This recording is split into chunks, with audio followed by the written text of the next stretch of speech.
เลอานานิมัสอานาและอุโนเนลูไกวิเจสถาบันวิจัยวิทยาศาสตร์และเทคโนโลยีแห่งประเทศไทยงาคือไทยมีชอติเกนิมาลาเซจาดะและอามิตุเวคาเปเจอาเวกอดาเกดาวิมุฮอซาติผาเนหัวอยาวดูติผาทะขอปิอาเวเตจ้ามือจักตัวติผาทะปาตอมาดาวิมุคอซา PM 2.5 จะได้ผามากาโตลาจูออโปโครงการนโยบายจะได้ผาทะตาและกาลาตาวิแลสำนักงานการวิจัยแห่งชาติอโมแพวิโย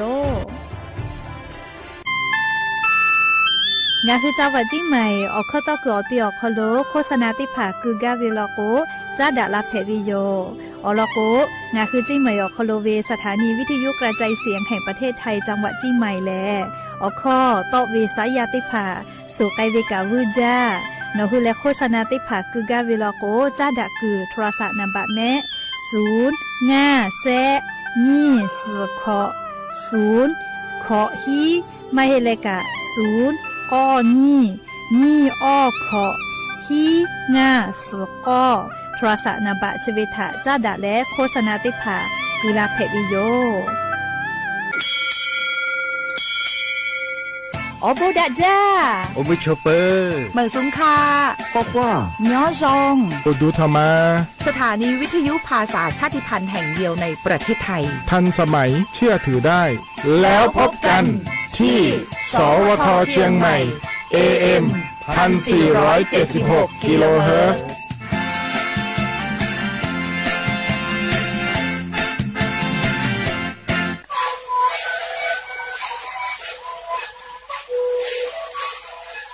ชีวิตกูมันคือยาแก้เชื้อดีออกข้อชิลและบุคคลตัวเกี่ยวออกทีจังหวัดที่ไหน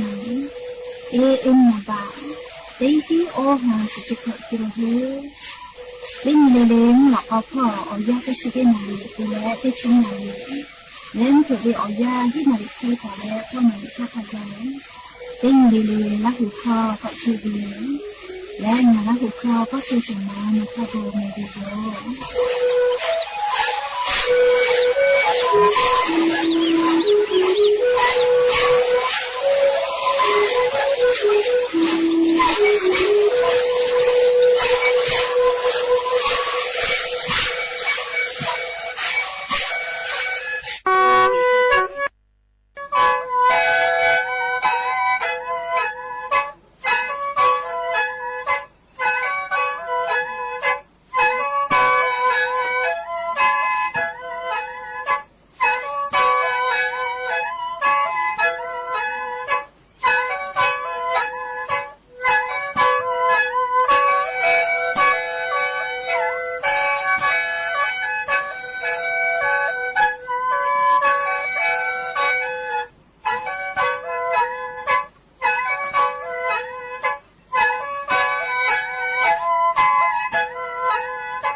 บุดัจจาวิโยอย่าไปหาติปอทอกาดัจจาวิโยยาเฉาะคโลงาคือติปอกกะมีลาแล้วชเป้าปะโลเชตาวิโยวิโยเนี่ยลาหุยาติผักเกอติแกไรกาอบุดัจจาคโลกับผู้กำมดาเลอข้อกะกอกะดักเชวิทัปตออลอเปติกาเลเลทะตะอือยอยาวิโอคโลละเซจ้าแล้วไรกาอบุดัจจาคโลหะอยู่ลาวิโยแม่หาวิอวิอนี่ละหุยาข้าพ่อชิพ่อลุเชตาวิขาคิเพเชเลติกาเลเลทอกาจ้าแม่ดอแม่ซึแม่กาแม่ฮาเลดอซาเชอเลนาจุดเจวิอยากานี่คือไทมิงกอคโลแลมมุกะวิอยาปือฮาเลมุกุวิอยาฮอชฮอโมวิอยาคโลลุลาปือวิทัปตองะคือติกาเลเลกาอเจ้ายาคาสเพตอลาเชวิอานาอังกอติพาทานี่คือตอดะและปูกะกะกิตุจาวิดอวิเชวิจอวิเตเจลิลิพ่อกาอายีอยู่แล้วอาชุยอตัวยอยากาทะคเดนหาซาดักอิสิแม่และยันยิเวอยาแลชดิซอคโลสปขอนียันยิแลนฮาปาฟิฟาริฮาปาคโลยันยอนิชฮีนีรันเพวิโยและจะขอโทษกันยี่ฮีนิชขอหาวิอวิอเนี่ยละหุยาติเผาเตฮาเลเลวิอยาฮินาริควตาแล้วก็นาริทักไกเตฮาเลเลงะคือละหุคอไรกาอบุดาเจ้าคโลตอกไอเชวิโยวิทยุเรดิโอ AM ติฮิโอฮาสจิคกิโลเฮิรตซ์เตไลพอไรกาอบุดาเจ้าตอกไอเชวิโยเปิดตาเลนิพอติพ่อ Facebook Fanpage สวทเชียงใหม่ AM 1476พ่อกาไลฟ์สดติตอกไอเชวิโยอวิอเนี่ยละหุยาติภาลาหุคอกากาวิทยาทาอชอปฏิภาทะแปะปีแผวิโยติกาติไลติกาติแชร์ติกาติคอมเมนต์กดไลค์กดแชร์ติแลอาชุยอลาหุชอเจทาออกาปิดักไอแผวิโยแมมและอย่าเพิ่งหาวิอยาคโลทอกายูเวลาตาวิซาตาอลอติผาไลรอยูเวลาตาวิโยจะได้คืองะคืออลอเปติลอติแกยูเวลาแลกาดะเจดักไอตุเวลายันยิงะหึมเมียวคโลแพกไอเชวิอเจ้ายามุชามุยิมกะมหัวพ่อจาดะวิซาตาอลอติผาทาอลองะคือยูเวลาแลติแกกาดะเจดักไอตุโยแม่หาวิอวิอเนี่ยละหุยาติเผาจะขอวิอยาแลจุยจอปากกรมจุนิยมวิทยาพ่อยคือชาญีแต่ญีแล้วอลอซาตาติผาปีกาลาตาวิแลนี่คือไทมิงกอคโลจะขอเป้าแลปุลาตาเวติขอแก้กาฮอชจากตุโยเจฮอชฮอโมวิอซาติผาตะลาตุโยเจแม่เฮกว่างะคือมุมิยาติผาทอเลอตัวคาเดกุเฮตะแม่อีกะเลมาช่วยคาเดดอเจลีอีกะแลงะคือชอยาเวอาสะเพวิโยเรียกโกอีกะเกเลเวติผานี่คือตัวนี่คืออสอซาออกเอาซาติผาลูวิเจอลาคนนี่คือตัวโคโลกาติเชวิอโคคาติผาชออีกะทะจูแลเลกาติไกเชวิโยอีกามาโลอาลาวิทยาทาอสจะติผาทอกานี่คือตุทะคาเดจาบจาปีมากาวิโยนิวเวเขไกวิเจชราปะตอเลอเวียวเนี่ยลาหุยาติผาทอกาอีกะติผาคาเดดอเลเกวิกะแมเลเอโกโฮจวิกะมาเฮเลเคเตเลออิสือติผากามาเฮเลชอจาวิออจติผาจายอกเกโกเวโลแมเลช่วยวิออจติผาจอกะทิดอกูลีกะทิสเวโกมาเคโกอีกะดอมาติเตียไกเวแมเลเคโกอายิอุจาเลอวิอเนี่ยละหุยาติผาอีกะติผาทอกาเกเลวิติผาคาเดดอเลติปอตาเลกุสพอลอโกแลมุชะเชเลกาทิฮอกไกตุโยเจเคเตเลจะขอเป้ามุงกูเวมุหอมุยิลุติผากาจอวิเจ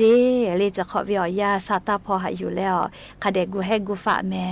มุหอมุยิลุลาวิทยาทาอวิอเนี่ยละหุยาติผาสุเจฮอสุตาจับพอเชแม่เลปุลาเวจะได้สอคโลกางาคือจิใหม่มั่วอภิสารพีพ่อยามิมาติกามอทอสาเกกะคือลาเชวิเจกุมาใครติแลมุหอลาลาเลสกา เทจิลาเลมัวหมอทอกะไกเชเวียตีแปฮิบิเจเลมาสจอกะกาสเวเลมานะจอกะกานาลาวิโยจะรับต่อเวียเนี่ยละหุยาติกาเลกะมหอมยีลาวิทยาธาสุเจห่อมาโกเลชูไปโฆษณาเตเตอวิโอห่อสตาจาพอกาตาจาวาเลมุตอมุเทเตียละโกกะมุหอลาละโกเลงาฮือญาญิเลเลลูวิสิเวมากาลาลอลอวิโอตีเตเผาคโลกะพอเชวิโยเลเคก็จะขอเป้ากะมุงกูเวมุหอมยีโลกะไลดีกาลาตุโกเวลอแม่เลเคก็ญาญิเวทยาธางาฮือไทมิงกอคโลกะฮอเชฮอมวิโอซากะมาจายอตาลอเลจะขอวิโอยาสากุขอนอลอโกแลเลมุชัดเชเลฮอเชฮอมวิโอซาติภากาเทตะตุโยเจเฮก็สติตะก็เวนาเลอุปินาอากะลูเวเลจะพิจายะเลพิยอยอไกเวจะได้ผ่าทากาฟาวิแม่เลอวิโอเนี่ยละหุยาติภาอุปินาเลอากะลูเวจะพิจายะเลพิยอยอวิอานาจะได้ผ่าแผมาจาวิโยเฮก็งะคือติกาเลกาจาวิดอวิโอคโลเตเมเกหิจาเลทาจะกอจุกอเปอชกะติภาจาวิโลกอุปินาอากะลูเวอานาติภาแผไกลาวิโยลิจกางะคือละหุยาติภาทาสติปีลาวิโยจาวิดอวิพอใครเตเลกาลีอายืจ้าแม่วิอเนี่ยละหุยาติภาจะได้คือวิอยาเลเลี่ยงะคือสตากากาวิจะได้สอคโลเนาะแม่ไอพอยาไอหลีฮิจอยอคโลเรียค่ายโทรศัพท์มือถือติหมูเรียลุลาเลอยายอชูฮิเลฮิจาเวติภาทากามีกาตัวอลอจามาลาเวเตวิจกุมาใครเตเลสละคุกาอโบจอวิดาวิดอเลลุลาเลมาจเวเจใครเตเลปุลาพ่อกาเลซิมอินเทอร์เน็ตเลลิฮิเวอยาคโลอินเทอร์เน็ตซิมติภาเยกาตัวอโปยายติภาทาปีเวอะคลิปีเวก็เลแต่พี่วิจิตรเคยแต่ละย้ายติผ่าบัตรประชาชนอยู่เลยไม่โฟกัสสแกนหน้าแล้วซิมโทรศัพท์ติผ่าลงทะเบียนวิจิตรลงทะเบียนเปิดคอนอแลเลี่ยจะได้ผ่าจอซิมอินเทอร์เน็ตย้ายเวอแม่แต่ละพอวิชอแกงฮีเลฮีจ้าป่าสแกนเมื่อติผ่าก็ปีวิโลเจก็มาเคยแต่ละย้ายก็ติดชมาสเลยอาศัยที่ขอติดชขอน่าเลี่ยโยเวอแม่บัตรประชาชนเย่แลฮีเลฮีจ้าป่าอโมมียากเกี่ยวผู้ฮีจ้าไกเวอคาถาตานอยู่กะชากาวิจิตรแล้วก็จะได้คือตัวก็เลจะเคยติป่านี่ก็เสกอยู่ก็ก็หมอเลยไม่ไอพอเฮก็งาคือยาปะยามีกะสติปีเลซิมอินเทอร์เน็ตติป่าอะเคปิลาก็วิชอคาเดดอนนี่เลก็ตูจอเวเลนี่คือวิซิมติป่าอแม่นี่มาเสมาพอเลชัวจะฮอจาลาเลฮิเลฮิจ้าป่ามาดาวิชอฮอจาลาก็เลลูวิสิเวข้อพิติป่านี่คือเกี่ยวกาลาลาวิโยอายุจะแม่เลบัตรประชาชนติป่าเยเลซิมโทรศัพท์มากก็เลธนาคารคโลบัญชีติป่าตาพอจะกาลิงะคืออเป่านี้จะวิอเจติพาลูวิสิเวเลดอหาดอกคีเวมมีเวอเลียวคาข้อพิติยาเวอเจติพาคโลงะคือมากะขาตัวอโปงะคือราหุยาติพาทาเลเพเชเวอเจ้ายาคาสเวสาตาติพาอยู่เวลาแลงะคือราหุยาติพาทาจะเกชลากาลาวิโยแม่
ก็จ้าเลเลตานูไซเบอร์พอกะชื่อจ้า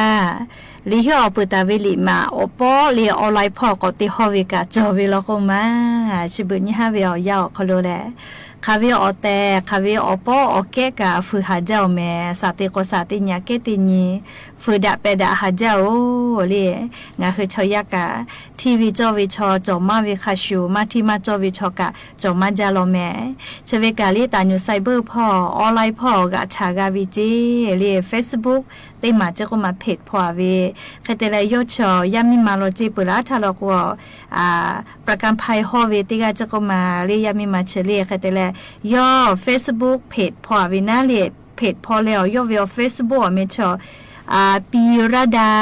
พาพรมไม่กับครูบีก็เวลีออเมจะขยะแล้วเจ้ Facebook ขอนะเรียกแต่ตาญกกะชาเกเวลเขาโลย่อแลเรียออนไลน์พอ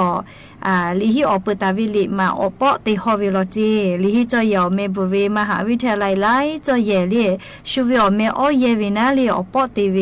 คเตเลฮอวิจีอะคลิติปิเวมาเฮเลฮอวิจีเมลีอปอติเวลิฮิออเปตาเววูดมอ6เลฮิออเวลกัวมีฮิงาหาบะคิฮอวิจีเลคเตเลอลิฮิออปตาเวมอปลายก็เวนาลีติชินตาฮิออเวเซฮิสหาบะเจปวชอฮิบะเจปวสอฮิหาบะเลขเตเลปริยติฮิออตาวิลิมาแล้วก็กอฮิบะเจอะโลเลจุยจาเวกาจุยกาอปอก็จอเวเลลิมาฮิออเวกาเยก็จะเคติฮอเวโลเจตานูไซเบอร์กาชูจาเลยูกาเวเจเมเลยามิมาชะเดกาลิฮิออปตาเวลิมาติภาเลม3ม6เลปวชปวสปริยตรีขกายลิฮิออปตาเวลิมาอปอติภาติฮอเวโลเจเลออนไลน์พอเยก็ยูกาเวเจเมเลชะเดปอเวอคโลคเตเลยอเวอโลกกาชานิวิชติหาปาเวเลยอลิมาอปอติภาจะเคติฮอเวนะติหาปาเวออมือบะเคกาโลเจเยก็ยอเวคอมพิวเตอร์คอเลยยอเกอลิมาอปอจะติลาตาเวชออเมติกาเซหากะขิจอโลเจตานิวไซเบอร์กะชื่อจ้าเลมีเวอเลียวค่ะก็พิทักกะยะเวแม่ชูเวอแม่ออเลเลเนคือ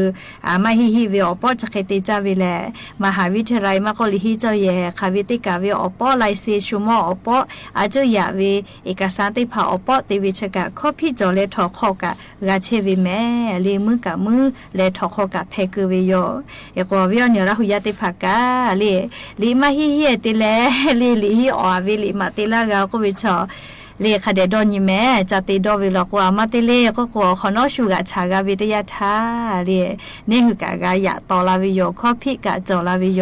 หรือเลกะมาที่มาจอเลมาฮิติเลลิฮิออวิลิมาปริยติภาลิมาจะเคติปีเวเลติสโตเสภาอปอติเสภากะข้อพิเฮจาแม่มาติจืกะเลงาคืออแต่ก็วิอจืติภาชอเลขโมกาลีออแต่วิอเจแล้วก็ออแต่ก็มาลีอยากข้ามาฮิวิอแล้วก็ขมาออแต่เตียกะเลมามอมโกเลออแต่มาฮิเวเลอเจติผัดตอลาวิโยเลชอยาชอติพิติยาวิอฟ้ามาปูคนนะเลยก็งาคือเตกาลิกาลิมาคือกาเวลโกลิคาเดกาฮิวิโยเลชูลิฮิจอยอขโลลิอคาเตอวิคาสลิคาเดกาฮิวิโยมาฮิเตเลลิมากาวิอจุยไคเตกาเลชูลิฮิอวิชออยากากาเยมอลิออกาเศร้าโนเนกากาเยพุชกากาเยมาจายาค่านอลิฮิอปตาวิลิมาติภาจะเคจติวิยูเวเลลิพุเจปุวินะยาค่านอจุยมากาลิคือคงงาคือลาหุยาติภากาลิที่วิจอวิอคโลลิคาเดติเลฮิเลลิมาอยู่แม่ชูลิมาติลาฮอลาก็วิจะเคติภาโลโกเลตาติแม่แต่ก็แล้ววิอเนี่ยลาหุยาติภาทาอเจ้ายาคาสเพตอลาเวลิมาฮิเวเลอปอโอเคกะไลเจกะเปจาลอแต่ก็แลงาคืออวิญญาณหุยติพัทธาอลอสตาติพัชเกปีลาวิโยและยาปุหัตปอชดากะดาจุเวอลอสตากะชะเคไมเจติโยลูลาเลอกากาพนาเลโอกาปิลาเชเวงาคือลาหุยติกาเลกะอบูจาเมติกาเลเมกาเมฮาเลดอซาปิอบูจามุจอปามุขมีข้อเตปชอคัญญายาโต这次啊嘞，阿里呀多那次啊嘞，阿婆木可以看阿婆咪。可以看红，多着也莫可破龙，多着也米可着龙。六婆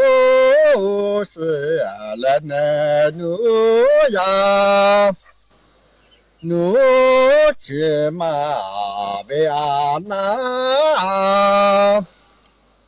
我做个做拉表，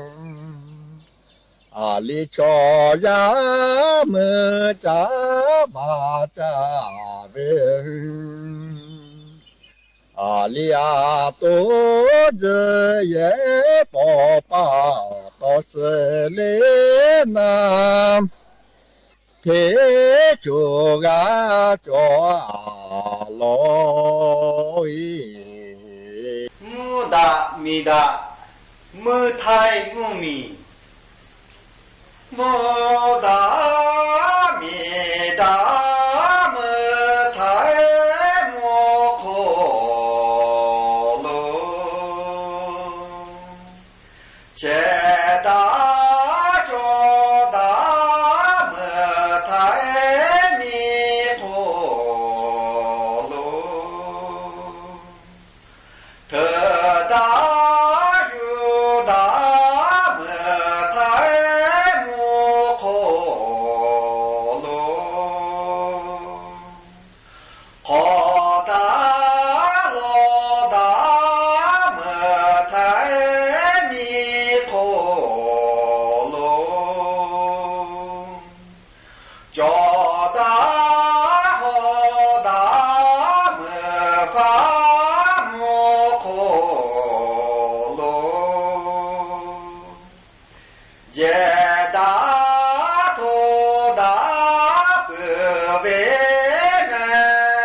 ถ้าอยากได้ค่าคอมเพิ่มแค่ชวนเพื่อนมาเล่นเพิ่มก็พอ ง่ายมาก เดี๋ยวก่อนหยุดเลยลบเกมเดี๋ยวนี้ทันทีนี่ไม่ใช่เกมเล่นสนุกแต่เป็นเกมกับดักของพวกมิจฉาชีพรู้เท่าทันเกมออนไลน์แบบลูกโซ่กับดักมิจฉาชีพป้องกันเด็กก่อนจะสายเกินไปเกมที่ต้องชวนเพื่อนต้องระวัง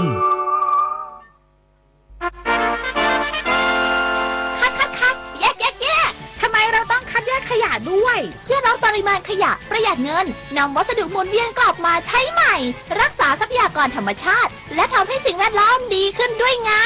คัดแยกขยะสร้างมูลค่าพัฒนาคุณภาพชีวิตเป็นมิตรกับสิ่งแวดล้อม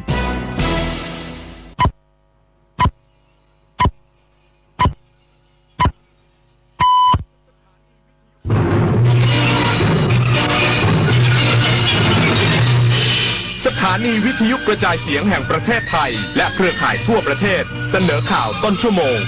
รู้เร็วรู้จริงเกาะติดทุกสถานการณ์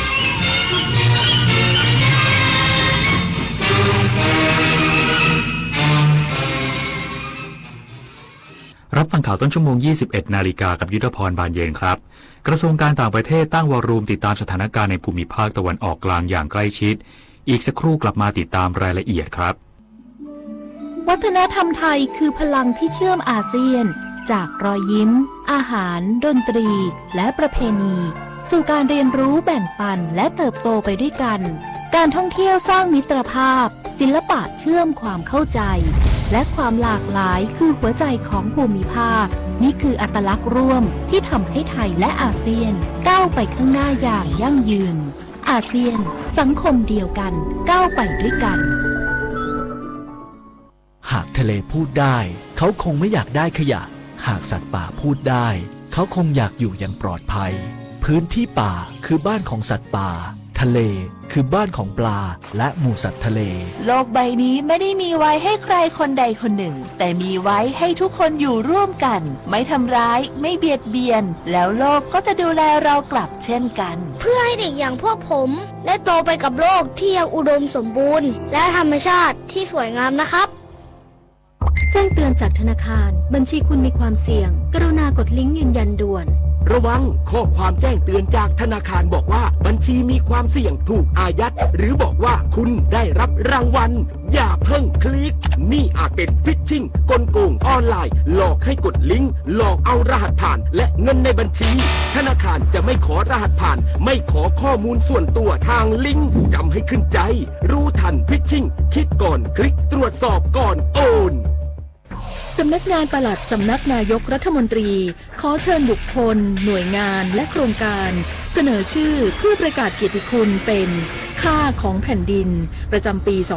2568 เพื่อเชิดชูผู้ทำคุณประโยชน์แก่สังคมและประเทศชาติส่งผลงานได้ตั้งแต่บัดนี้จนถึงวันที่ 27 กุมภาพันธ์ 2569 สอบถามข้อมูลเพิ่มเติมโทร 022834712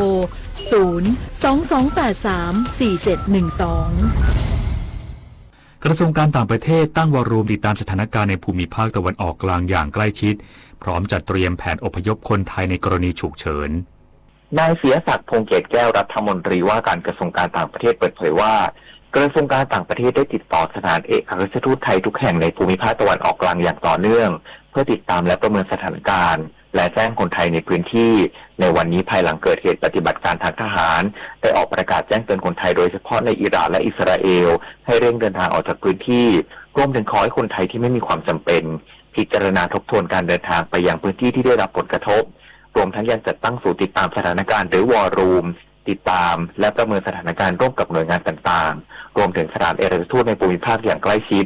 โดยสถานเอกอัครราชทูตของไทยในภูมิภาคทุกแห่งได้เตรียมการช่วยเหลือคนไทยในพื้นที่รวมถึงเตรียมแผนอพยพในกรณีจำเป็นไว้แล้วรวมทั้งจะประสานงานกับสถานเอกอัครราชทูตต่างๆที่เกี่ยวข้องในประเทศไทยเพื่อให้ความคุ้มครองคนไทยในพื้นที่อย่างเต็มที่รวมถึงประสานกับสมาคมคนไทยในประเทศต่างๆเพื่อรับทราบสถานการณ์และให้การช่วยเหลือที่จำเป็นอย่างใกล้ชิดต่อไปปิยวิทย์ เปี่ยมสมบูรณ์รายงานรัฐมนตรีว่าการกระทรวงแรงงานสั่งทูตแรงงานติดตามสถานการณ์ในตะวันออกกลางอย่างใกล้ชิดและเปิดทุกช่องทางให้ความช่วยเหลือแรงงานไทย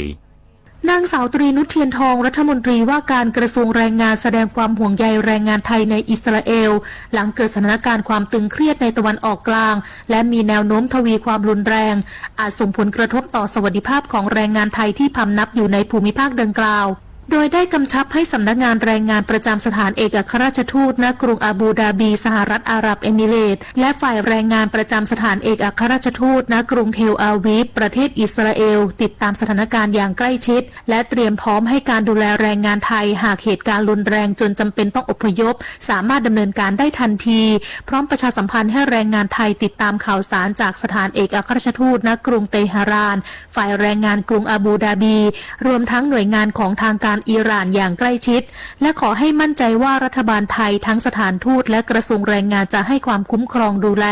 และเร่งติดตามสถานการณ์อย่างใกล้ชิดขอให้แรงงานไทยปฏิบัติตามมาตรการทางการอย่างเคร่งครัดทั้งนี้หากแรงงานไทยในอิหร่านต้องการความช่วยเหลือสามารถติดต่อ call center กรมการกงสุลหมายเลขโทรศัพท์+66 2572 8442ตลอด24ชั่วโมงหรือผ่านแอปพลิเคชันไทยคอนซูล่านิตยาคุณสิมรายงานสำนักงานการบินพลเรือนแห่งประเทศไทยแจ้งผู้โดยสารตรวจสอบการเดินทางหลังสายการบินปรับเปลี่ยนเส้นทางจากสถานการณ์สู้รบระหว่างอิสราเอลและอิหร่านสำนักงานการบินพลเรือนแห่งประเทศไทยหรือแคทแจ้งเตือนประชาชนและผู้โดยสารเกี่ยวกับสถานการณ์ความตึงเครียดทางทหารระหว่างอิสราเอลและอิหร่านปฏิบัติการโจมตีทางอากาศและขีปนาวุธส่งผลให้หลายประเทศในภูมิภาคตะวันออกกลางปิดน่านฟ้าหรือจำกัดการบินเพื่อความปลอดภัยและจากสถานการณ์ดังกล่าวหลายสายการบินต้องปรับเปลี่ยนเส้นทางบินเพื่อหลบเลี่ยงพื้นที่ที่มีความเสี่ยงส่งผลให้ปริมาณการบินในภูมิภาคนี้ลดลงดังนั้นผู้โดยสารที่มีแผนจะเดินทางในช่วงนี้โดยเฉพาะเส้นทางไปยังยุโรปตะวันออกกลางหรือที่ต้องต่อเครื่องในประเทศที่ 3ควรติดตามข้อมูลจากสายการบินที่ใช้บริการอย่างใกล้ชิดและตรวจสอบสถานะเที่ยวบินก่อนออกเดินทางทุกครั้งสำหรับผู้โดยสารที่เดินทางออกจากประเทศไทยจะได้รับการคุ้มครองตามข้อกำหนดที่เกี่ยวข้องเช่นสิทธิการดูแลเมื่อเที่ยวบินล่าช้าหรือถูกยกเลิกเพื่อให้ได้รับการคุ้มครองตามสิทธิอย่างครบถ้วนแคทจะติดตามสถานการณ์ร่วมกับหน่วยงานด้านความปลอดภัยและสายการบินอย่างต่อเนื่องเพื่อประเมินผลกระทบที่อาจเกิดขึ้นกับผู้โดยสารรวมถึงดูแลความปลอดภัยของการเดินทางอย่างใกล้ชิดด้านบริษัทการบินไทยจำกัดมหาชนยังไม่เปลี่ยนแปลงเที่ยวบินเนื่องจากไม่มีเส้นทางบินที่มีข้อขัดแย้งนพศรแก้วคำรายงานจบข่าวยุทธพรบานเย็นอ่านรับฟังข่าวครั้งต่อไปเวลา 22 นาฬิกาครับติดตามข่าวที่นำเสนอไปแล้วได้ที่ www.thainews.prd.go.th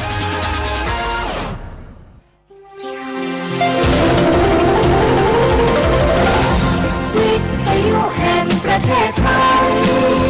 ให้ความรู้กู้ความสุข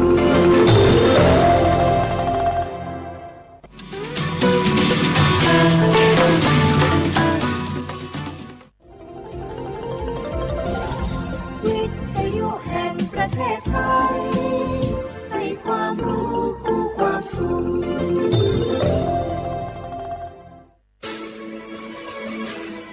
สถานีวิทยุกระจายเสียงแห่งประเทศไทยจังหวัดเชียงใหม่ AM 1476 กิโลเฮิรตซ์สถานีวิทยุภาคภาษาชาติพันธุ์แห่งเดียวในประเทศไทยที่มีความทันสมัยเชื่อถือได้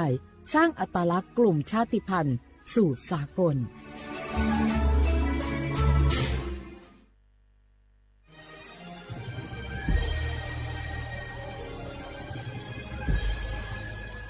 เกิดเป็นคนไทยเติบโตบนผืนแผ่นดินไทยจงภูมิใจในความเป็นไทยชาติไทยเรานั้นนับเป็นชาติที่มีความเป็นมาเก่าแก่ยาวนานเรามีภาษาวัฒนธรรมและมีสิ่งต่างๆที่เป็นเอกลักษณ์ให้เราได้ภาคภูมิใจในความเป็นคนไทยเราควรเห็นคุณค่าและมีความรักชาติหวงแหนแผ่นดินอันเป็นมรดกของบรรพชนร่วมภาคภูมิใจในความเป็นไทย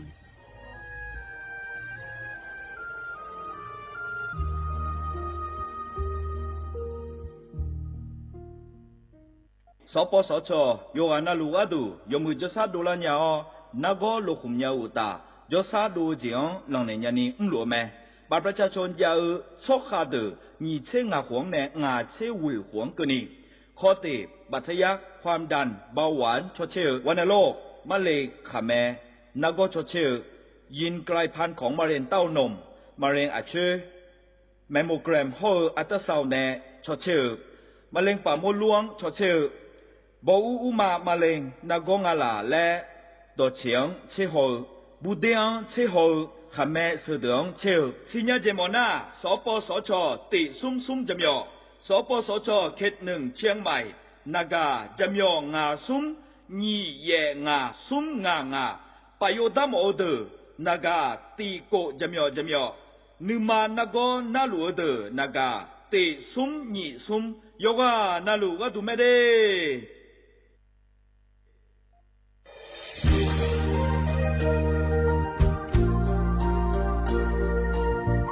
ไอเย่เนี้ยวที่เขาล้อกวนในทีมเชียงใหม่และขั้วเธออุยฮาเลกะกอบัชมีจากะกอ PM 2.5 กะกอฮอลดามาเดไอเย่นี้มีจาโดยโมนะ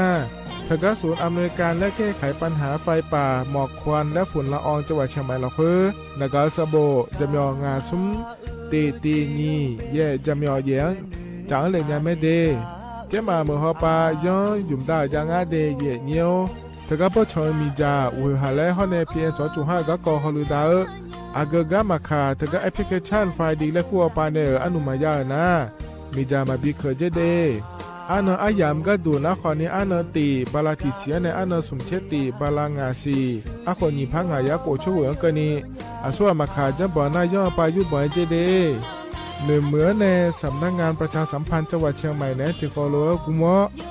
มือดาลานยานีทีมเชียงใหม่และขั้วเธอที่ฟอลโล่เกิดดามาเด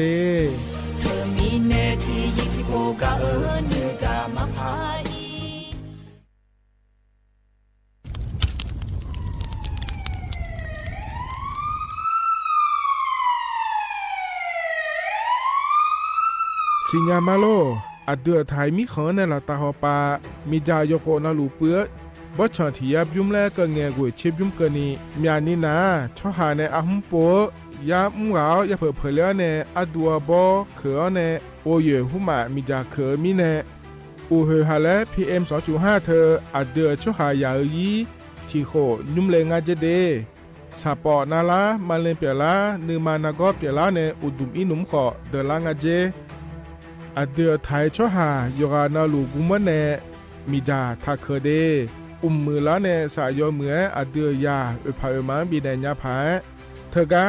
โครงการจัดทำนโยบายการเปลี่ยนแปลงการใช้ประโยชน์ที่ดินเพื่อบริหารจัดการ PM 2.5 และขั้วปาแหนที่ฟอลโลเวอร์กุมะเน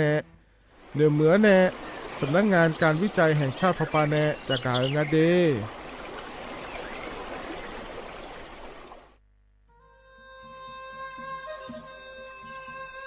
ยอโปนาลูเฮตาฮอดาเงอูเฮฮาเล PM 2.5 เฮมีดาลางาเลสีลางาอาดูมาเนจังเงดเจอปะปะกัวเงเจมีจาเคมีเนเฮดดตอลูชัวยามอดดลาเนมัวฟาเนียมามึงาเดมีเนพิลาขบยานาลาฮอเนสาโกพปานากอขอนีเปลายังาอาดูมาโยกานาลูกุมะเนมีจามาเคนีโยฮาเนยับมุนยับเผเลเธอโลไทยในเฉาเนปุยเกมีจามีกาพี่ฮอเนบอชอมยาลานีอาบอที่ฟอลเวเขาที่ฟอลเวกุมะเนมีจาตาเคเด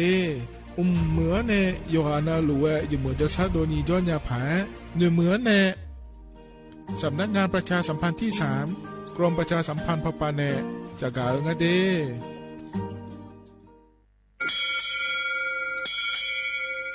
โอโบดาจ้าโอไม่ชอเปอร์เหมยสุงคาบอกว่าย้อซงโอดูธรรมาสถานีวิทยุภาษาชาติพันธุ์แห่งเดียวในประเทศไทยทันสมัยเชื่อถือได้แล้วพบกันที่สวทเชียงใหม่ AM 1476 กิโลเฮิรตซ์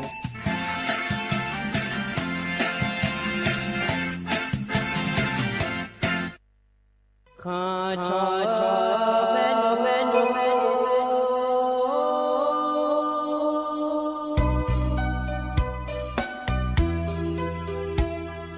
ร้านนี้จอผู้เล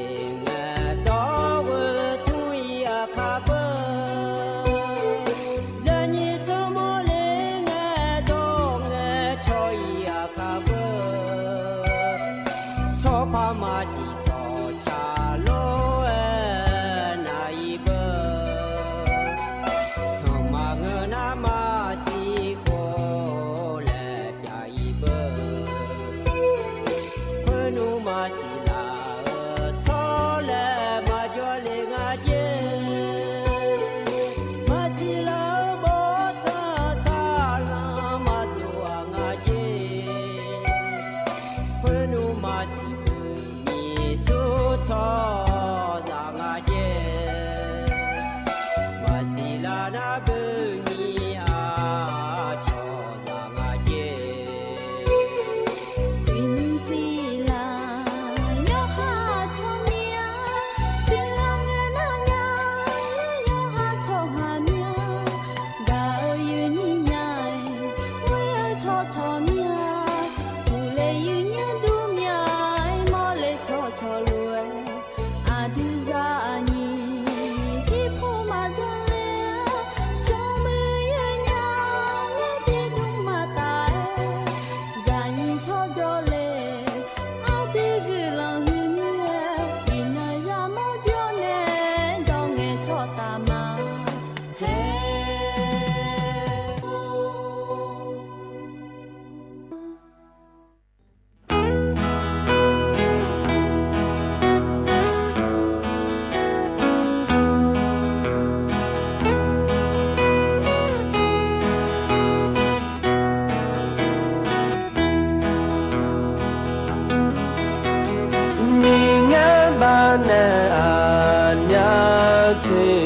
luai cho hơn là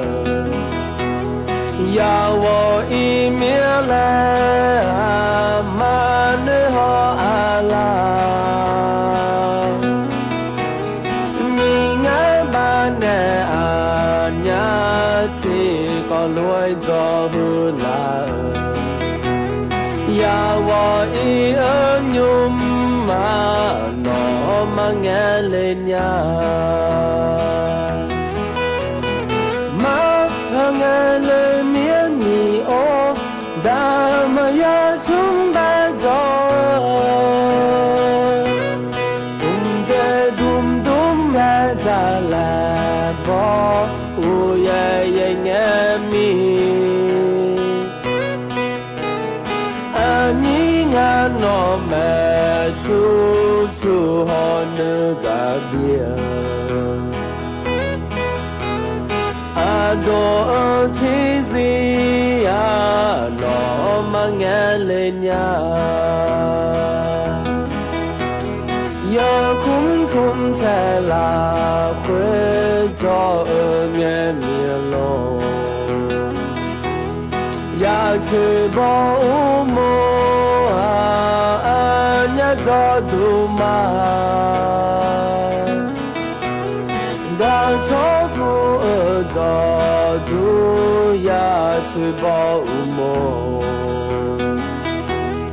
ya chỉ bỏ mò lên na nó nơi mò là nhai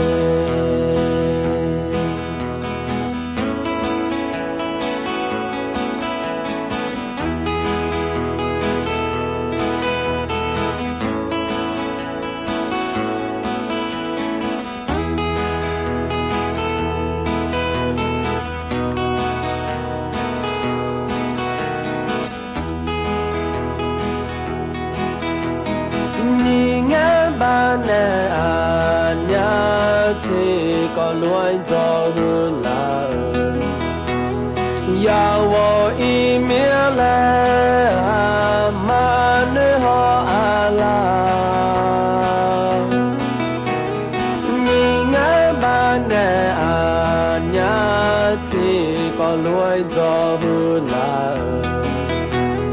ya wo i nhum mà nó mà nghe lên nhà mà nghe lên miếng nhị ô đã mà ya chúng ta rồi đum nghe ra là bỏ u ye nghe mi anh ngàn 诺没处处好那个别，阿多提西呀，诺嘛眼泪呀，要空空才拉会做年年咯。呀，去保姆啊，呀，做杜妈，到错不做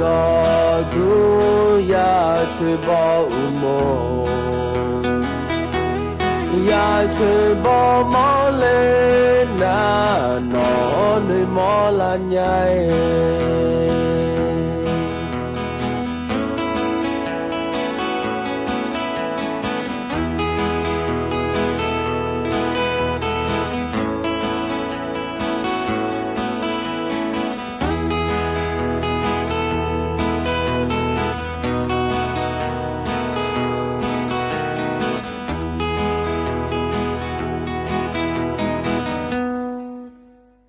lo ye nhiều lo chơi bung dư thái phone nè bù thà nga ye nha lo chủ le bù thà nga không nghe đi anh này cho hồ mà nghe lên nhà lên mà nghe lên chu nhà lên nga này na hà hồ lo yo nào du thama ye nhiều như chỉ dư ai làm thì có lo phải ya thầm dù là mẹ hay anh nó còn đi anh này đam mê ye nhiều đi mà khá nó ina koni jona jo kuna nga lo ye nhiều kha anh na koni ya kla nga ye nhiều ni si bala lo mo ti khu na tha pho na koni wan sao kla nga ye nhiều anh na ni che ye kum pha phan ni pha nga ya ku chu lo ye nhiều he ga nga ma ne myo mu du e da ne ma ye nhiều nga ma ne myo du na lo ye nhiềuสถานีวิทยุกระจายเสียงแห่งประเทศไทยจังหวัดเชียงใหม่และไงอย่างเนี้ยสำนักงานประชาสัมพันธ์ที่3กรมประชาสัมพันธ์เลยล่ะน่าอยู่ยุ่มๆแล้วก่อนนี้เนี่ยแม่เหยื่อนิ้วสวทเชียงใหม่แล้วล่ะน่ากันแน่งามเงยกันแน่ไอ้อย่างนี้นะฮารู้พอหน้าลอยอย่างนิ้วบอกเกอของเงอมาข้อของเงอบอกเกอพอหน้าลอยอย่างนิ้วที่พระอุยาสิเชโกกิโลเฮแล้วไงอย่างเนี้ยหน้าเฟซบุ๊กพอนังกาพอหน้าก่อนนี้สวทเชียงใหม่ที่พระอุยาสิเชโกกิโลเฮละไงอย่างเนี้ยแห่ยุจิคนนี้มาอยู่ข้าดึงแน่ที่โกโลเอจดามาอย่างนิ้วจากการเจอเล่มทำมาอย่างนิ้วเหตุไอ้ยามฮัจยาโลติและด้านเนี่ยมางานนั้นจะพูดเล่มเธอนะที่มาชอบบ้าอย่าชอบบ้าจริงอะไรอย่างนิ้วอินนูมายุ่งยันนี่ไปอีดึงอย่าชอบบ้าแล้วโคโลถามมาอย่างนี้ให้ติโกโลน่าหาดามาลอกำนะอินุ่มผู้ละมันเนทานยันนี่อินุ่มผู้ละมายุ่งยันนี่ไปอีจิงอย่างเนี้ยอายุโลศิลางาเลยนะโคโลมายุ่งยันนี่ไปอีดูน่าลอยอินุ่มผู้มายุ่งยันนี่ไปอีนะตีน่าลอยอย่างนี้เขาเจ๊นึงเงี้ยจิโลนึงเงี้ยนึกมาขอเพลาเลยไงน่าอุศวจีจังแล้วก่อนนี้มันเนทานยันจีน่าจนอยู่จ่อหัวจนหล่าหัวมันอยู่ทางนี้ไปยาเจยังเนี่ยน่ากพอีเอพออีโหคนนี้มันอยู่ทางนี้ไปยาเจยังเนี่ยหนีหุ่มล้อนับหนีหุ่มล้อมันแล้วพออีมันอยู่ทางนี้ไปยาเจยังเนี่ยที่ปูน่าอยู่จนอันนี้ชันโจ้ขอล้อยังเนี่ยนับสุ่มน่าอยู่หามาหัวซานี่เลยปีงาจีมาหัวซาโมนี่ล้ออายุรู้เดโมน่าเดเลยอามีบุยอยู่หาหัวซาเนี่ยงาล้ออย่างนี้น่าโคโรปีงาจ้าไม่ช่วยอามีดูล้อมาดูชันนี่อายุรู้ดูโมน่าดูที่ปวน่าโดเลยไม่รอขยับโดเลยจีก็ดูง่ายง่ายเลยตุติเจไม่รอน่าน่าอาชอมินูผู้หลังมาหัวโมรู้ตุจีเรเจอย่างเงี้ยตุรุแล้วแต่ยูนี่แหละที่พูดได้ขอชอลังเราเกิดแล้วตัวเรานั่นนึกมาก็เพลย์ยคอเลยจียหานึกมาแต่เกิดแล้วอาจีเจ้าก็มาจำหมดเลยน่าให้แล้วอดีมาเนี่ยคุณรู้เลยคนนี้มาเลยหมดเลยช่วยมีจูก้าก็มาอ้อมหมดแล้วตัวจีน่างามหุ่นน่าล้อนึกคนนี้ห ห้องไงบาลูนูชาจีมันนูอะไรมังเงดูลาจีคุรุนดูลาจีโลนายฮาเนมีทางคนนี้มาปุโมญาและที่ปัวนานากาคนนี้ตุเยบางทานเนี่ยก็ยาญาและกาจียาญาน่านึมาเทช้าๆแล้วก็นึมาแล้วก็ขมายแล้วจางจีหลอกขมายแล้วอาจีจ้าคนนี้จังไงจังไปตัวเฮจิจังนะอาจิจิได้จังถ่าเฮจิจังนะจิจิได้จังถ่าเลยตัวจังเบียงถ่าเนี่ยจะไม่จีข้องกุตนี่ล้อน่าแล้วเชมิโอคู่นะภาษีน่าเชมิโอคู่เราอย่างอยู่เชมิโอคู่มาคู่ญาจีมาคู่ญาเชมิโอเฮมันอยู่ทางญาจีล้อดงเงมาเงดูญานี่น่าแล้วดงเงดูลิกาจีอายุมาแล้วแต่โตเลยมาเงดูญาจีอย่างเงี้ยเฮเจ้าอยู่คู่เลยน่าเย่ทิมน่าที่ไงมาทำผู้หมอเจ้าอย่างเงี้ยอยู่หาแต่จมูกล้อที่ไงมาอีหมอเจ้อยู่หาแต่คุรุโจตัวหนึ่งคุโจงาน่ามีผู้หลานเล็บหัวคนนี้มายันนี่ปีกันเจ้าอย่างเงี้ยหัวดูก็มายันนี่เฮจิมาจังยันนี่แล้วลูกผู้หลานงอนยาคนนี้มางอนยันนี่คู่ปีกันเนี่ยน่าอุ่นยี่ผู้เจ้าคนนี้อามีเมืองรู้จังรู้มังเงออามีเมืองจะขึ้นยากันเนี่ยและที่จีมาดูกูรู้ตัวที่จีจังจีโลน่าเชื่อมน่าอาบ้าผู้หลานตัวหงเลยอายมาหนุดูยาจีมาหนุดูยาอาบ้าผู้หลานเลยหงดอกแพงอะไรยกขังอะไรเลยเฮ้ยมาเอ็นยาจีโลเฮ้ยคนนี้อาจูให้แล้วดุมอินูมามือดือมามือนี่ปีดึงโคโลงาและงาอย่างเงี้ยอายนิวโคโลยาโมนาลอยนิวอายมาจีโคโลเกมอเลมังงาที่ปอนากลังมาชานีกลังผู้ละอาจูมาชาเลมิเนที่ปอนาโคโลเรงาเจนะอายนี่คนนี้มาฮอนนี่มายาเรดีโคโลปีดือคนนี้ยอฮาเรยาสิญายาชบานนึกมาเพนนี่เฮือห้องไงโคโลมาเรโอ้ยและทีนั้นอาจืมือดาราแม่และเถียโคโลชบายาบีมือละยานิวน่าอายมาจีหูยาผู้ละยาเอียดีอายมาอายนี่ผู้ละมาโจนาผู้ยาเดียผู้ละอันเนาะปอลวงผู้ละอันเน่หูยาบีสือหายยานิวโคโลปีลานามาเปลามินอีสันมาเปลามินอันเนโลอาจิมิเนน่ายมาจีโอสายกายานิวโอสากาเนยวนากาเนเลเจนะทีน่ายมาคนนี้อายุที่ร้อยเปียหูละแม่ยานิวเฮคนนี้จากาเนมาดีกันในตานาดชาติบุมและบินาหามายานิวที่โคโรนาดามาดชาบุมนาอันนี้บันไกในช่างทางง่ายอย่างเนี้ยที่เสงามือเจเหตุโคโรนาดามายานิว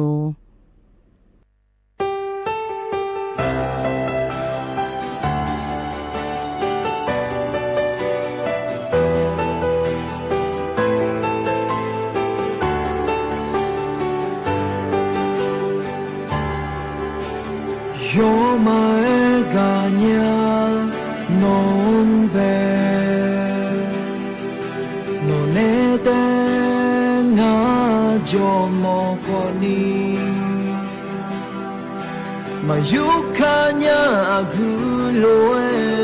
no domine ma toganya ayeloe dulonga no man no da kise na mushanga yo no ja cho hale agaga pyu su bi ule na da ngama je bi ji ni ma ya ki se na mu na ma ya ki se na pa ji na ma u de ki se na mu na ma che pu na nu ka ho pyo ma no ba di ne ji ma no ti ga ba di ta ji o ko ni a pu ma po mi ne so je ne la nya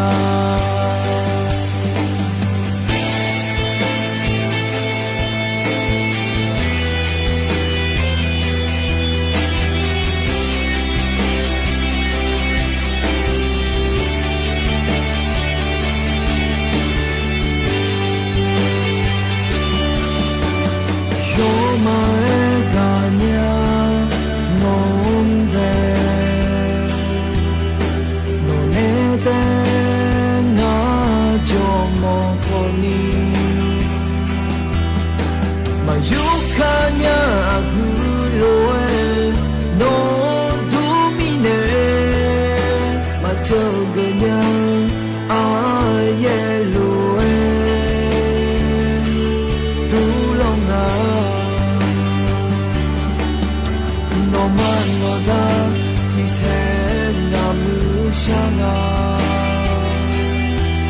โยโนจาโชฮาเลอากกาพิวสุราบิอุเลนาตางามันเจบิจินิมากยาที่เซงามืองามาจาที่เซงาพาจิงามาอุเดที่เซงามือนามาเทเพงานุกาโฮเกียวมาโนเบบีเนจิมาโนทิอาเบบีทาจิโอคอนีอาเพนมาบอมีเนโซเจเนลาญา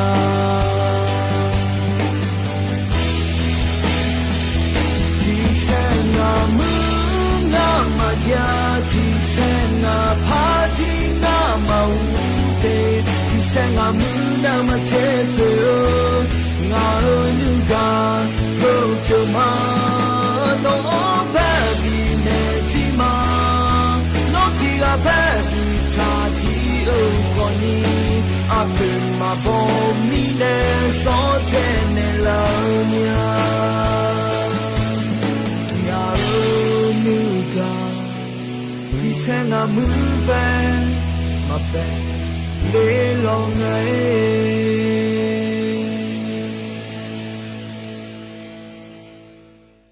lo ye nhiều thì sẽ ngả mưa gì dù anh lù nhiều na biểu tu lo ye nhiều em cái này ta na chả cả cái pha bị na mà ye nhiều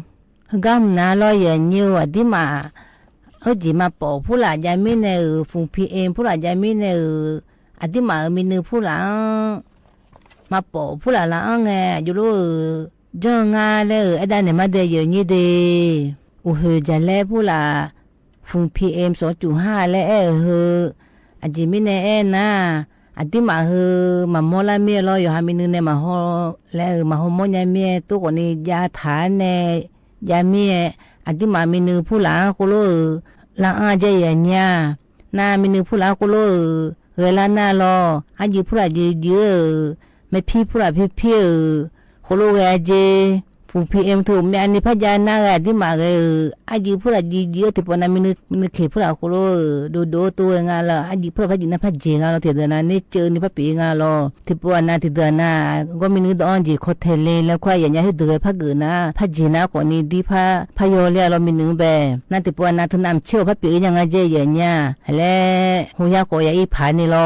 ทุมินเนี่ยก็ได้นะผู้จีฟุง PM ถูกมันก็จะน่ารอเองอยู่ตีน่ารอมินึผู้ละอาจจะดูก็จะอย่างเงี้ยไม่พี่มินึไปรอน่ายุ่งถึงน่ามินึนี่แล้วโอ้จีมินึเขียวมันยาจีน่าก็ไปมินึละฮือฮองอยู่นี่แล้วฮือคู่น่าอาศิบแล้วก็จะอย่างเงี้ยนะมินึก็เฮแล้วอีจูพระมาดังนี่ตัวเองอ่ะรอกูโชนี่รออย่างอยู่น่าก็ไปงาทิมน่าก็ไปกระโจดตาแรงอ่ะเฮอที่มามินึฮือรอฮืออาศิบแล้วก็จีน่ามันน่าก็น่าจีรออย่างอยู่นายจะทิมน่ากว่านี้อายุพุ่มแพ้แรงอย่างเงี้ยจีก็เทเลพวกน้องดูน่ารอฮือดูก็มาปอพวกปัญญาน่าก็เทเลพวกปัญญาน่าก็แล้วนี่จีน้องมีเนี่ยอีสัญญาจีพวกจีล่าแล้วคุโลเองอย่างเงี้ยน่าจะสิทิมน่ารออย่างอยู่แล้วน่าชาพวกเราห้องเงินมาห้องยันอยู่คุโลจีมุลุขลาเลยเนาะน่าอายุวันนี้บิโฮสาวแล้วที่มาคุโลฝุ่น PM เฮยังไงรออย่างอยู่ฝุ่น PM 2.5 เฮยังไงรอนับตีน่าแล้วน่าใช้2.5และมายังห้องอะไรอย่างอยู่ไงรอ hay là mình phụ là thà gì à chứ đi còn này thà gì mình nói phải ít hơn này nala là nít chữ này khô lo na giờ mà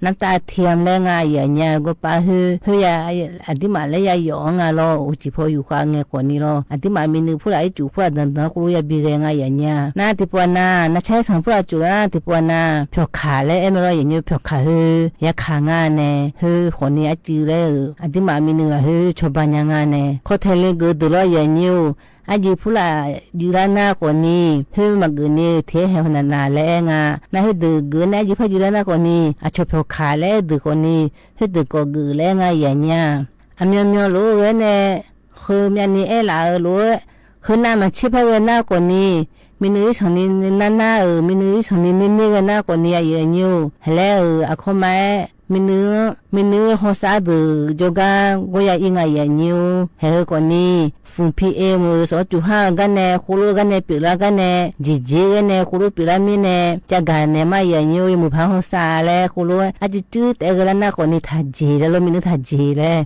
แล้วmình nóiก็แล้วya bù inga này na yo han này họ sao này chỉ chứ mà mình đã nhà thổ嘞na ít xong này chỉ nhà thổ嘞anh na mình nói họ gì嘞ya nha chả sụp phe là không ai nhà hơi từ chỗ cái ya dễ nhà hay cái là không ai đi cái này ta na lo giờ nhiều có ado thì anh này đôi giang thà ga bên nào mà giờ nhiều ado hoàn na ba phana xử lý cho nga mà như sự đồ khó nhá để giờ nhiều đi hè từ corona đã mà giờ nhiều đôi chỉ có thay cho là chỗ giao cả thợ ngứa họ mà ngứa họ chỗ giao cả là hết cho nhà để mà có xí nhà là giao ngứa rồi đó hiểu không hư công lên cái nào các cô hư công lên cái nào mà nhí sửa các cô mà nhí sửa lên cái nào mà sẽ thế nhớ là anh em mà sẽ thế là anh em nhớ bồi sa để không ngờ nó mà bự anh em mà sẽ nga lên là giả yếu để xì ra cho nga anh này mà hưởng lên là thật sự thứ ra lúc xì ra mong nhà nga chỉ mà như sửa phải lên nó mà như là ngày là mì chả mì hả này chỉ mới này mì chả rất chả mì chả số bảo mấy chứ anh hỏi này ai giờ mà sẽ thế chú gia từ như này sửa nào giờ mình làm mà biết sửa một á giờ mình làm thật sửa rồi sửa mấy chứ này nó sửa này là giả phi đấy nè mình nghĩ là giờ đấy là hạt gì là mà xịt thịt cái mà ít phần này cái mà ít món này giờ mình là giả bỏ đi cái lỗ để giờ mình mà hết khổ lỗ cho mà giờ mình giả hết mà cứ chỉ cho nó lỗ cho đi thứ cái lỗ cho này giả luôn nó giả rồi chỉ giả nó bị sửa lạiเลยđấy tháo lỗ mà phải xin nó mình nghĩ là mình giả giờ có đôi mà khử thật đôi mà rồi mà thế giả gì thật đôi là mình nghĩ là giả bỏ là tự ra mình nghĩ là giả bỏ là tự ra nó mà khử ngay là khử giả chỉ muốn nhẹ này luôn á mà khử giả chỉ muốn nhẹ này mình nghĩ là giả bỏ lên nó bỏ là tự nó mình nghĩ là này giả bỏ đôi nó mình nghĩ là giả hóa món đồ này khử giả nhẹ này vô nó giờ nếu nó thế nó bỏ khử giả nên bỏ khử giả đi nó khử giả người không chỉ nhau hay giờ đi thì mình nghĩ là nó nhưng giờ này bỏ đồ nó món đồ vậy như giờ nó giờ giả hóa này là mà khử này món đồ nó là mà này giả rồi là mà này giả rồi nè là mà tôi phi trong nào nè nó bạc càng mà khử cả bữa hôm đi làm mồm nhá, giờ mà nhìn bia nhá, đi mơ, giờ mà nhìn này giả phụ, khử giả phụ ngà đấy,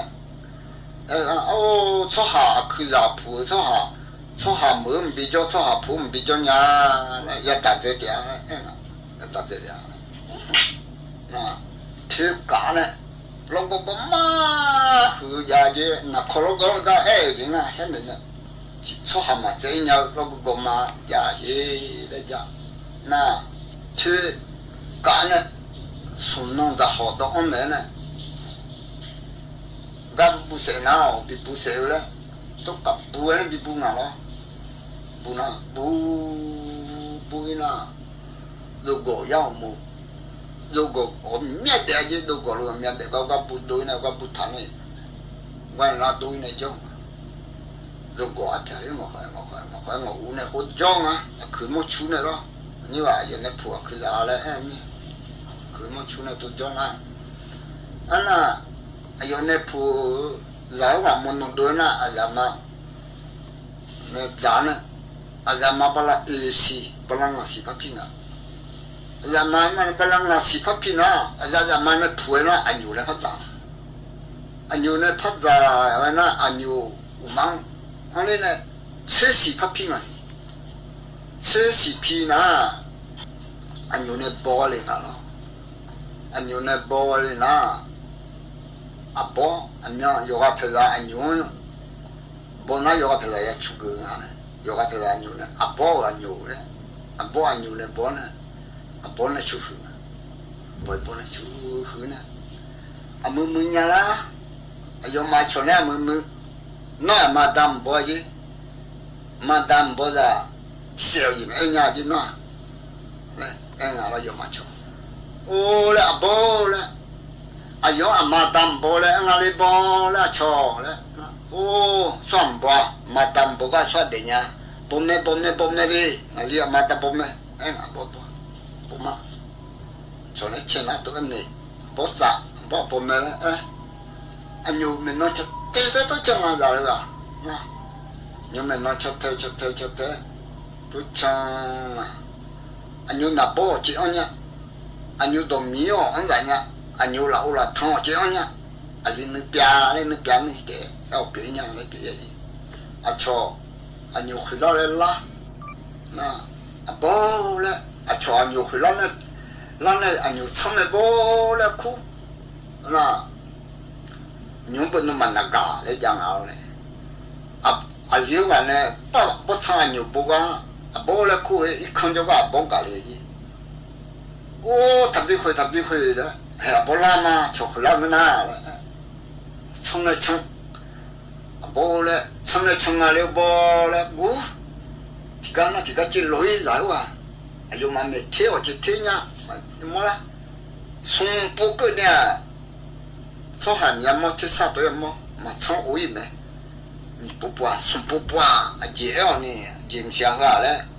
xong mà anh này xong khởi từ xong này tôi gu xong là giải quá bố đấy cho nên nhiều xong khởi mẹ bố đấy tôi em mà mua nhà thì vậy bố phải bỏ chị con nhà bố đùa đấy nhá来多少万？那不听民的生活呢？去生活边那啥吧？去生活边那不来看嘛？那阿妈不买了，阿达不买了，买了不了。不的嘛，阿妈嘛个家不了，阿妈么好么命来真的啦，不，那不买了不了，么好么闹。比一点，比点，那一毛苗路溜了，那一毛苗，一毛那还讲了嘞，破白白呀，提白骨呢，破白了还讲了嘞，我按呢阿婆呢，要么就个比他呢，要么就个比他来那，阿毛来哭呢，阿毛来哭，阿毛来哭。个哭啊，输啊哩ho，嘞阿毛嘞哭啊嘞，哎呦咱们教，哦说嘛教阿毛嘞，奴咱们嘞，奴咱一多嘛毛嘞，说嘛教啦，那老话嘞教啊，罗阿毛嘞，奴咱们嘞，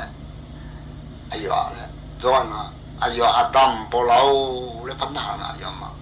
不咩嘞。阿妈去咋破嘞？米阿去没出那叫嘛溜嘞。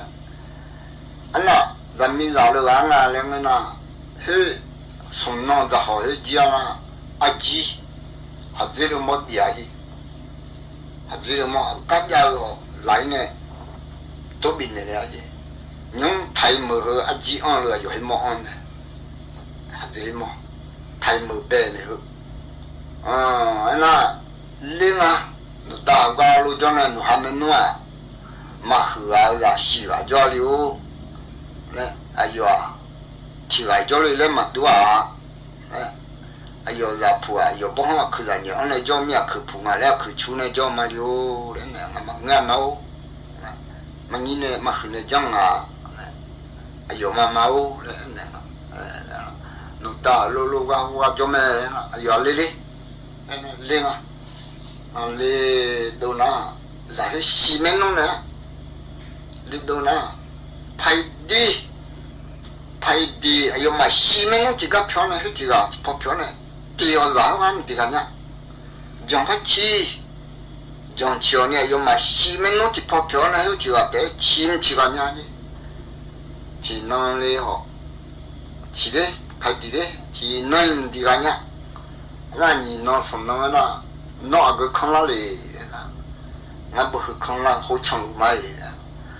to kha yo kha mai ne to kha ji ga lai no la hi po de ti kha do me lo pa kha do pe zhe zhe le kha ga wa le kha ga do le na he kha pi ya ma jo du ti ga yi zhen ya za shuo yu ga ma kha na pi ya ma bi za ne bi yin la bi hui na o kha hui na na pi ya ma le za le ni ma he me no你说那不啦？你说那不啦都，那个看回来，那都买来没看回买，干嘛去嘛叫喽？那算嘛叫，皮呀嘛多来呢，有那手机嘛，有那手机嘛，那当然那皮呀嘛都话嘞，那皮呀嘛都生伢的嘛，怒火，都咪好抢把那。把皮呀嘛么一按那毛多人家想留了，有想起了，喏，一会要动那，嘎到嘎，就那了，有时候呀嘛，那一那提么一把来那，不着个提么啦，现在么的，现那种西面弄那有提个人那，也个那。ngăn nó dài đi ngăn nó gửi điแล้วกัดต่อเลยจะพูดที่กัดต่อเลยเนี่ยถ้านุ่มมาอยู่เนี่ยไอ้ยอเงินเนี่ยไอ้ยอจ่ายเลยแล้วนั่นยังอุลาพอจะสุรามาอีกอีเตะอีจอเลยน้องอีกอีมามาเลยเนี่ยอีน่ะที่มือพักก็เลยเห็นมือเนี่ยห้ามมือพักเจดูเลยเนี่ยchả là phải có thể ngăn nuông không giải đi này ai giờ nếu mà ở nhà đi nhưng mà ai giờ ít chỗ đi nhung ủa chỗ sửa mà ít không ủi này chỗ đi rồi mà chỗ đi nó ít cái mà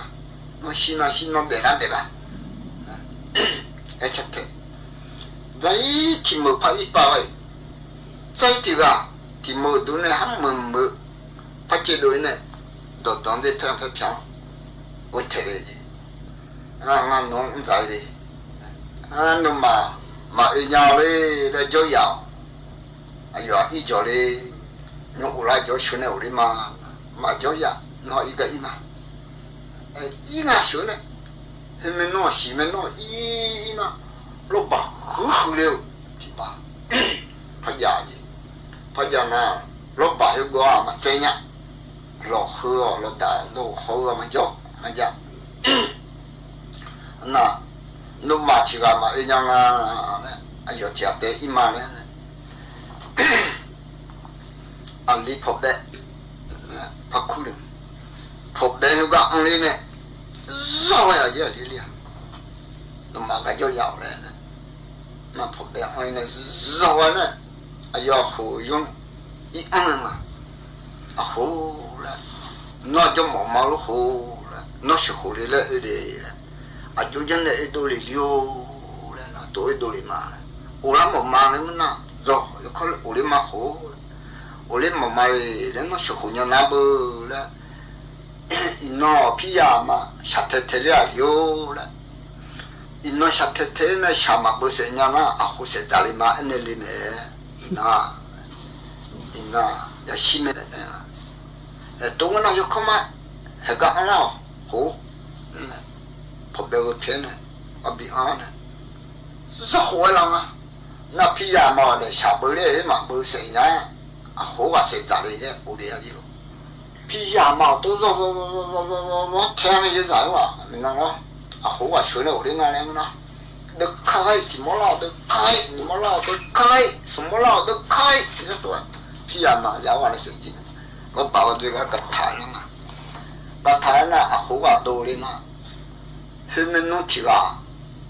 要看嘛，老好来嘞，我头天天嘛嘞，啊，好啊，起来嘞，学嘞去了。he kuwa ne ka gune zai wa lo ba ka o ka na se yo di se ne tu pe tu le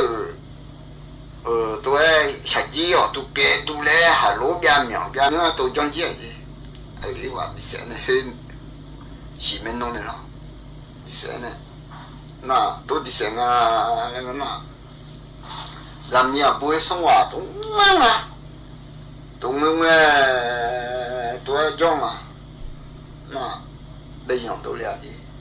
à chỉ cho nên mới được cái này amma tam poliro là dùng poliro là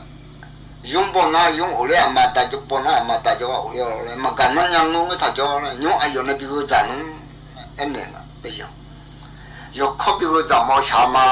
nó giờ khó cái chẳng nào là bây giờ phải chỉ chế anh này là mà cái chẳng nghe mà thế nên nó mới chỉ vậy nên nó mới chỉ nó là lắm mà đủ rồi đi à giờ sau khi này này sao mà này nó cần người cho số này đủ rồi mà này à chỉ cần người cho đi mà bông nó mà cho cái uli ta bông nó ta cho cái uli rồi dùng bông nó dùng cho cái uli rồi phụ bông nó phụ cho cái uli à chỉ người cho cả nó làm nha nhưng mà có sẽ ra mà uli lên cái này mà uli giờ có sẽ ra này lo giờ có sẽ ra này lo đi học sẽ ra mau sao mà anh này nào không nào mưa qua giờ hạt dưa lá và thì sẽ có tôi gặp nhau tôi muốn giống là giải sống nào đó bố sống bố muốn cho nó này chừng nào muốn cho đi lại bỏ thịt bố bắt đầu lên mà ta bố cả mà ta cho cái ổ lo bố mà ổ lên mà bố lại cầm cái xe lên người mà này mà ổ lên mà ta bố mà mà ổ lên cầm cái xe lên người thì mà vô màu này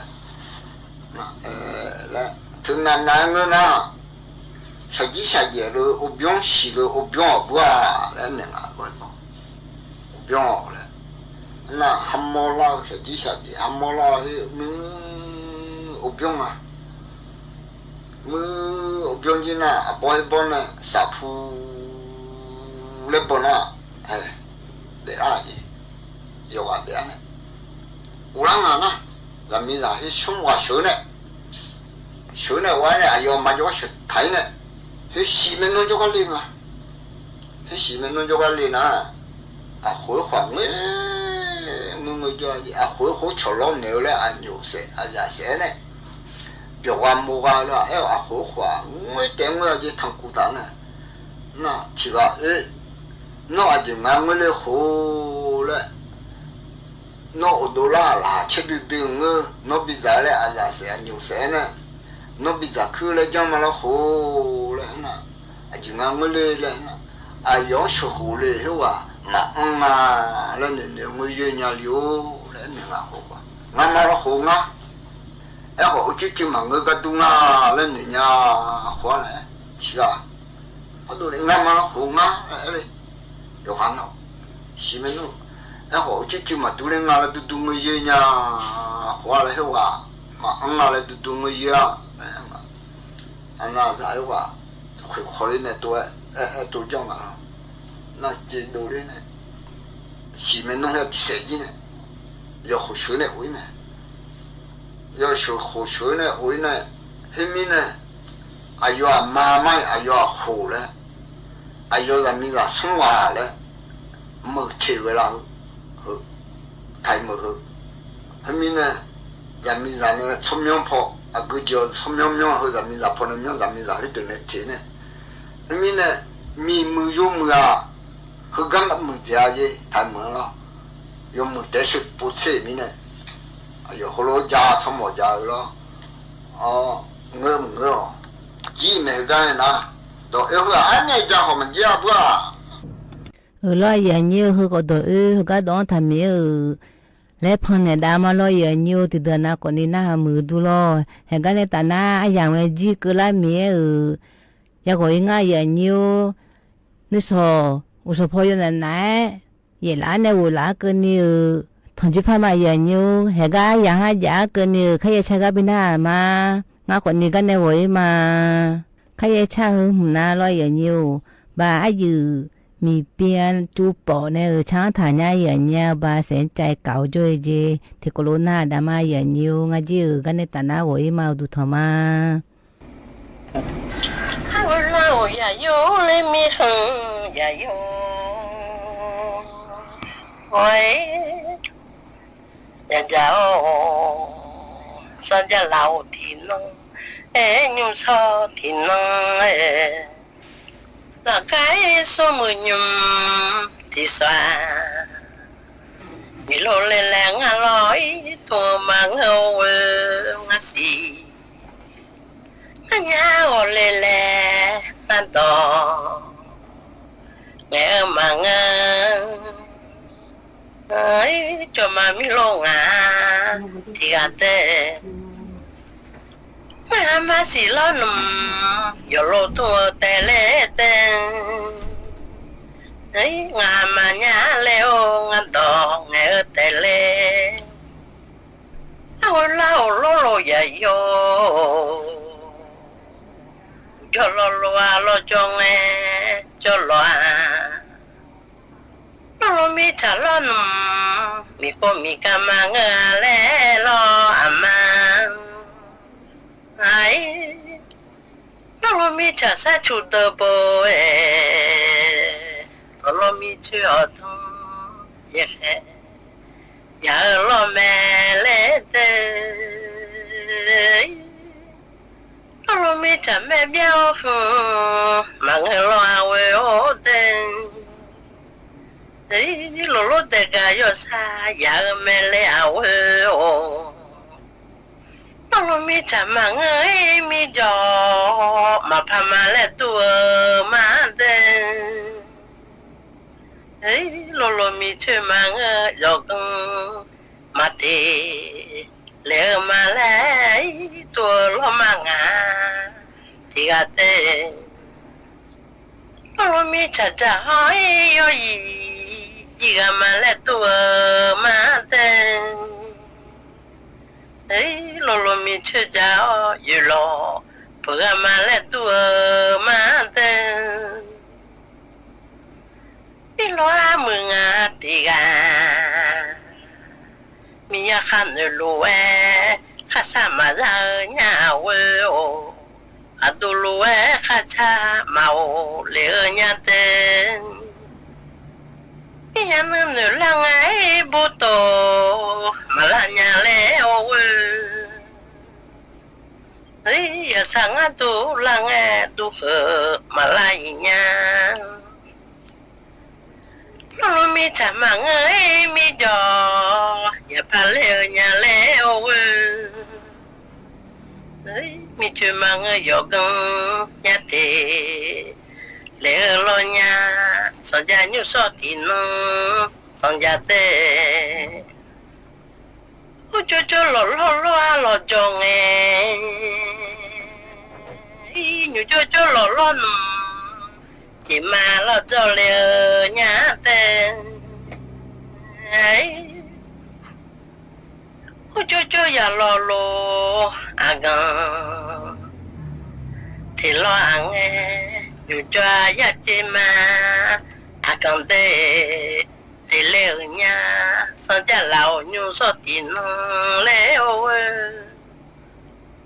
nó mà chả chi mà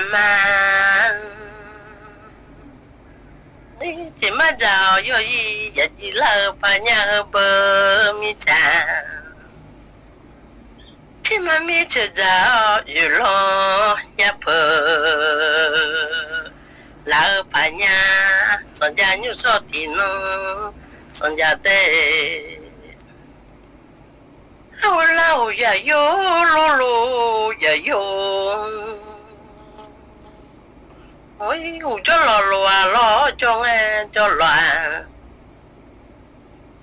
nên cứ mà cái ya mà cha lo mà quê ô tên đấy cứ cái ya lo chỉ có để là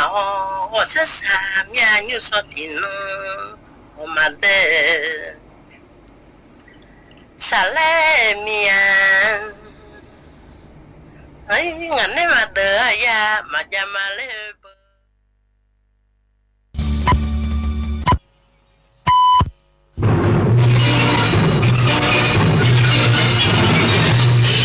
สถานีวิทยุกระจายเสียงแห่งประเทศไทยและเครือข่ายทั่วประเทศเสนอข่าวต้นชั่วโมง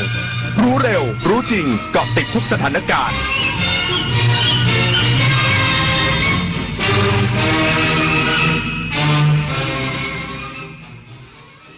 รับฟังข่าวต้นชั่วโมง 22 นาฬิกากับยุทธพรบานเย็นครับสถานเอกอัครราชทูตไทยในประเทศตะวันออกกลางแจ้งเตือนคนไทยปฏิบัติตามคำแนะนำหน่วยงานความมั่นคงเพื่อความปลอดภัยอีกสักครู่กลับมาติดตามรายละเอียดครับจากเส้นได้สู่ผืนผ้าจากภูมิปัญญาท้องถิ่นสู่มรดกแห่งแผ่นดินสมเด็จพระนางเจ้าสิริกิติ์พระบรมราชินีนาถพระบรมราชชนนีพันปีหลวงพระมารดาแห่งผ้าไทยทรงส่งเสริมสร้างอาชีพและยกระดับผ้าไทยสู่เวทีโลกผ้าไทยจึงไม่ใช่แค่ความงดงามแต่คือความภูมิใจของคนไทยร่วมสวมใส่ผ้าไทยเติมเสน่ห์ความเป็นไทยให้คงอยู่ตลอดไปแสงอาลัยสมเด็จพระพันปีหลวงไทยทั้งปวงหมองหม่นก่นร่ำให้พระผู้เสด็จสู่ฟ้าสวรรคาลัยแนบดวงใจตามพระบาททุกชาติภพปวงประชาน้อมสำนึกในพระมหากรุณาธิคุณเป็นล้นพ้นอันหาที่สุดมิได้ข้าพระพุทธเจ้าคณะผู้บริหารข้าราชการและเจ้าหน้าที่สถานีวิทยุกระจายเสียงแห่งประเทศไทยกรมประชาสัมพันธ์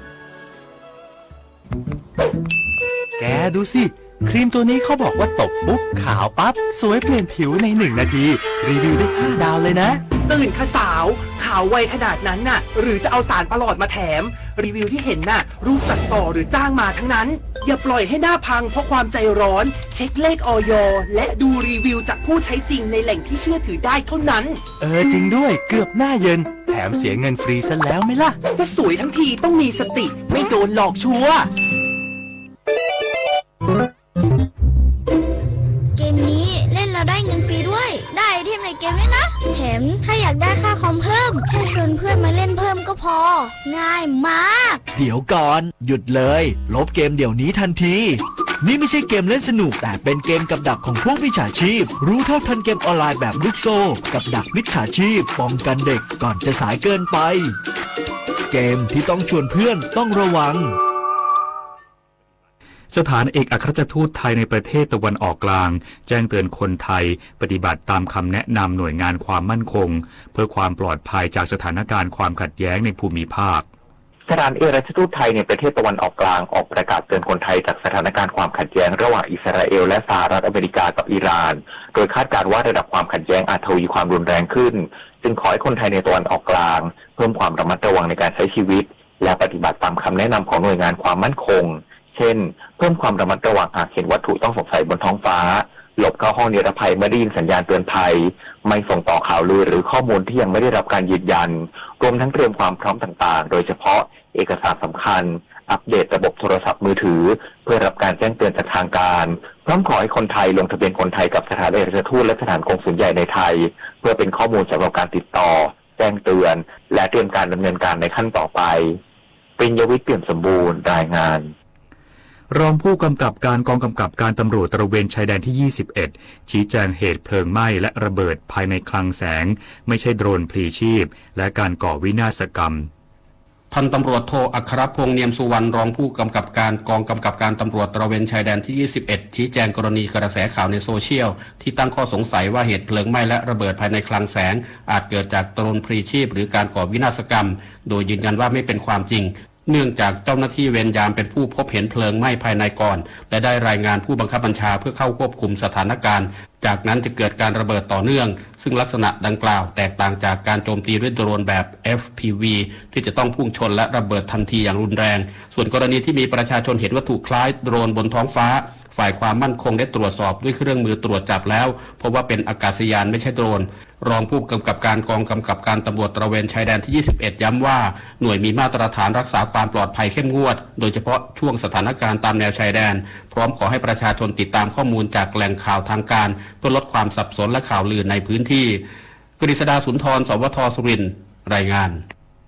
คณะกรรมการขับเคลื่อนโครงการสมาชิกวุฒิสภาพบประชาชนมอบเงินช่วยเหลือพลทหารที่ได้รับบาดเจ็บจากการเหยียบทุ่นระเบิดสังหารบุคคลที่จังหวัดสุรินทร์ คณะกรรมการขับเคลื่อนโครงการสมาชิกวุฒิสภาพบประชาชนนำโดยพลตำรวจโทบุญจันทร์นวลสายกรรมการเดินทางมาเยี่ยมให้กำลังใจพร้อมมอบเงินช่วยเหลือพลทหารเดชศักดิ์ตรีคำซึ่งได้รับบาดเจ็บจากการเหยียบทุ่นระเบิดสังหารบุคคลทำให้ขาขวาขาดจากแรงระเบิดขณะปฏิบัติหน้าที่อยู่บริเวณภายในเขตควบคุมของหน่วยฐานปฏิบัติการเอราวัณช่องระยีพื้นที่แนวชายแดนไทยกัมพูชาอำเภอกับเชิงจังหวัดสุรินทร์เมื่อวันที่ 27 กุมภาพันธ์ที่ผ่านมาขณะนี้แพทย์พยาบาลของโรงพยาบาลสุรินทร์ได้ทำการรักษาและดูแลอย่างใกล้ชิดล่าสุดอาการโดยรวมดีขึ้นตามลำดับชวิสาปทุมมารายงาน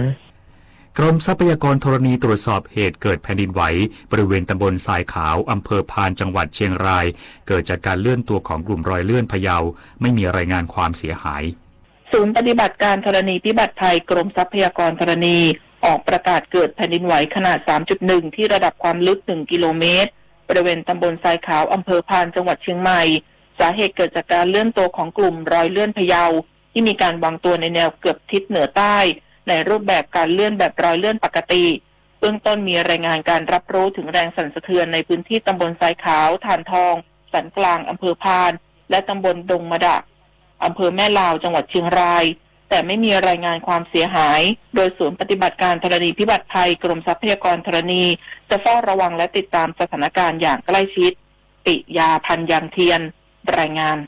จบข่าวยุทธพรบานเย็นอ่านรับฟังข่าวครั้งต่อไปเวลา 23 นาฬิกาครับ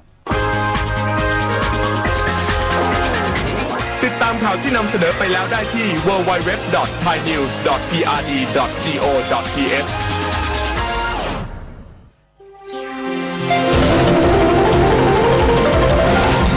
วิทยุแห่งประเทศไทย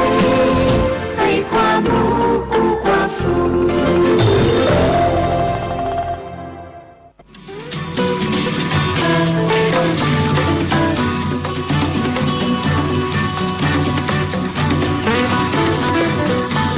บนเส้นทางของถนนสายนี้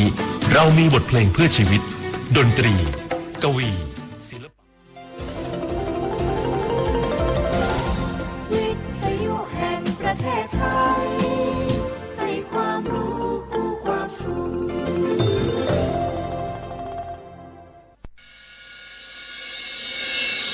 สถานีวิทยุกระจายเสียงแห่งประเทศไทยจังหวัดเชียงใหม่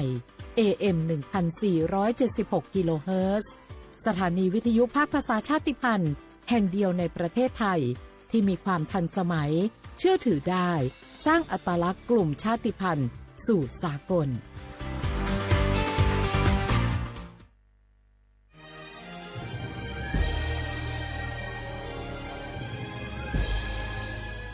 เกิดเป็นคนไทยเติบโตบนผืนแผ่นดินไทยจงภูมิใจในความเป็นไทย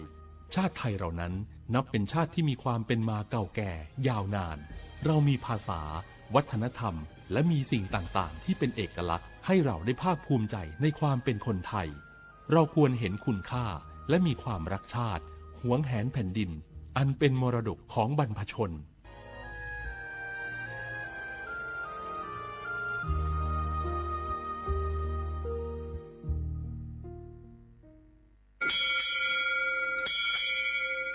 โอโบดะจ้า โอมิชเปอร์ เหมอซุงคา พ่อว่า ย้อซง อุดูธรรมา สถานีวิทยุภาษาชาติพันธุ์แห่งเดียวในประเทศไทย ทันสมัยเชื่อถือได้ แล้วพบกันที่ สวทเชียงใหม่ AM 1476 กิโลเฮิรตซ์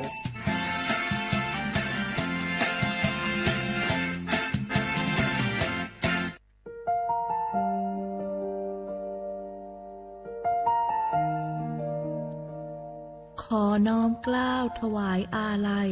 สมเด็จพระพันปีหลวงพระแม่แห่งแผ่นดินผู้ทรงเมตตาเหนือเกล้าวขอพระองค์เสด็จสู่สวรรคาลัยข้าพระพุทธเจ้าข้าราชการและเจ้าหน้าที่สถานีวิทยุกระจายเสียงแห่งประเทศไทยจังหวัดเชียงใหม่กรมประชาสัมพันธ์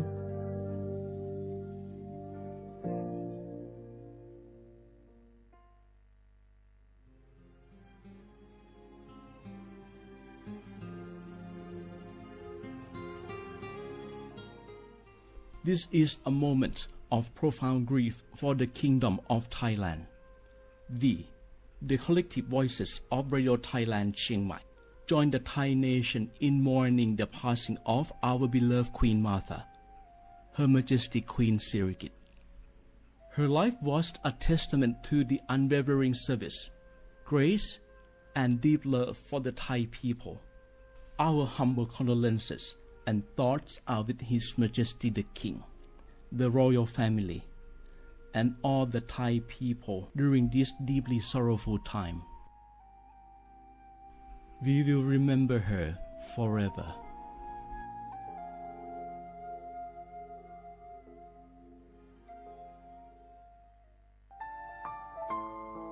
เฮาข้าพี่น้องเจ้าคือไตมีตั้งหม่องเจออันเจ้านางหอคำสมเด็จพระนางเจ้าสิริกิติ์พระบรมราชินีนาถพระบรมราชชนนีพันปีหลวงไล่เข้าสวนหมักหักคำนนเพกว่าย้อนสู้เก่าตึงปันเฮาวิเย็นขวัญเงาเจ้าเฮาข้าฮอดถึงตีสุคติกัดเย็นเสกำเฮาข้าพี่น้องก้นคือไต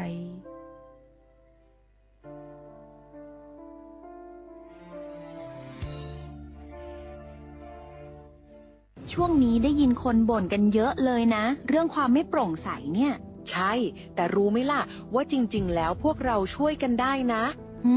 ทำยังไงหรอเดี๋ยวนี้มีช่องทางร้องเรียนที่เข้าถึงง่ายแจ้งเบาะแสได้สะดวกมากอย่างสายด่วนปปช1205อ๋อแบบนี้ทุกคนก็มีส่วนทำให้บ้านเราดีขึ้นได้จริงๆแน่นอนการต่อต้านทุจริตจะสำเร็จได้ก็เพราะคนอย่างเราร่วมมือกันสำนักงานประชาสัมพันธ์ที่ 3 กรมประชาสัมพันธ์ทุกครั้งที่ใช้สิทธิบัตรทองหรือบัตร30 บาทอย่าลืมพกบัตรประชาชนเพื่อยืนยันการใช้สิทธิไม่ว่าจะไปรักษารับบริการป้องกันโรคหรือบริการอื่นๆสำหรับเด็กเล็กที่ยังไม่มีบัตรประชาชนใช้ใบเกิดแสดงคู่กับบัตรประชาชนของผู้ปกครองง่ายสะดวกรักษาได้ทันทีสอบถามเพิ่มเติมได้ที่สายด่วนสปสช1330จ่องหู้คาหือปัดห่องจึงไทยพบทบยาปัญหาการเผาสูงแห้งเตอร์หรือเส10 ล้านไห้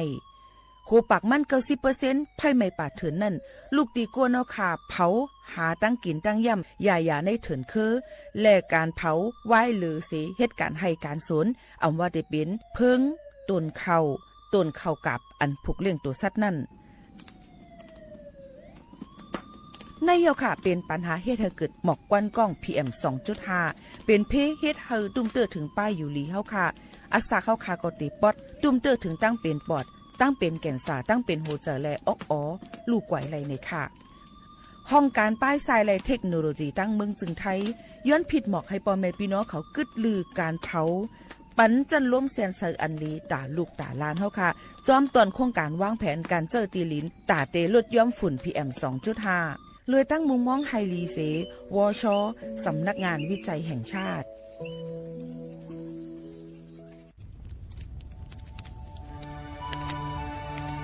จ่องหู้คาหือก้อนโมก้อนไฟอันเผาอยู่ตีกลางปางนั่นอ่ำเลยหายกว่าตั้งเลยมันเตเป็นฝุ่น PM 2.5 เซขึ้นมาเฮ็ดให้ป้ายอยู่ลีเฮาคาขึ้นในคาออ ลองลดย่อมปัญหาจังไหนในอ่ำหยาบค่ะเงื่องแวอ่ำเผายุกยักเหมือไม่ต้นเยอต้นเข้ากับในให้ในสวนเฮาเปลี่ยนมากองไว้จ้อมกันเสเฮ็ดเป็นฝุ่นสภาวะอ่ำนั้นแจกแผ่ยุกยักเฮอมันปอถูกเมียนอีกป้าดังโฮมมือกันฟังด้วยไฟไหม้ป่าเถินเฮาขาดฉุกดีเลยผูกต้นไม้น้ำเพิ่มปันปืนตีสีเขียวเฮ็ดเฮอจันล้มเสียนใส่ตาเฮากูก็เลยตั้งมุงมองเฮาลีเสฐานหน้ากอกับสืบปืนเผาตี3กรมประชาสัมพันธ์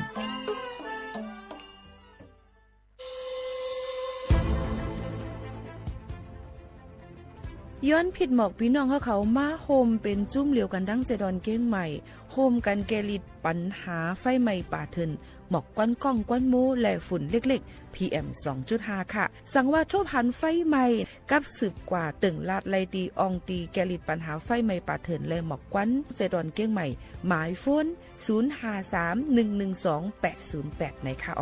เจดอนเก้งใหม่ค่ะออกปักเปิงหมายมีเฮกังแกลิดปัญหาหมอกควันก้องควันโมและฝุ่นเล็กๆ PM 2.5 เนื้อปืนตีเหลออันอ่ำเลยคว้างเฮอเผาผ่านมาดีแอปพลิเคชันไฟดีห้ามเผากำเร็วในนั้นค่ะอย่าไปเผาล้าอ่ำว่าได้เป็นตีกลางปางอองตีห้ามเผาเกยยุกยักไม่ดอกกูอันในค่ะแต่เอาวันที่1เดือน1อิงเกรด2 เหงปลาย26ต่อถึง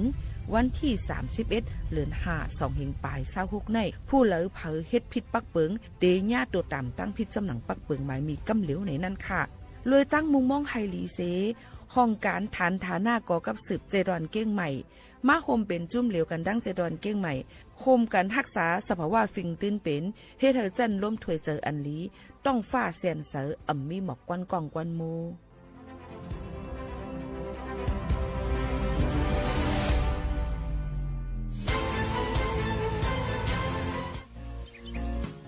พี่น้องเขาสนใจใครปืนเผาผ่านตั้งห้องปล่อยเซ็งสวทเก้งใหม่ปั่นตั้งหูห่มปลาดังมีดังซื้อถ่อมแจงแล้งหลีกว่าไก่ในปืนตีเจดอนเก้งใหม่กับสืบมาเลยดีสวทเก้งใหม่หมายฝน053-276-068และ0922468579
ไว้หลังบอกลู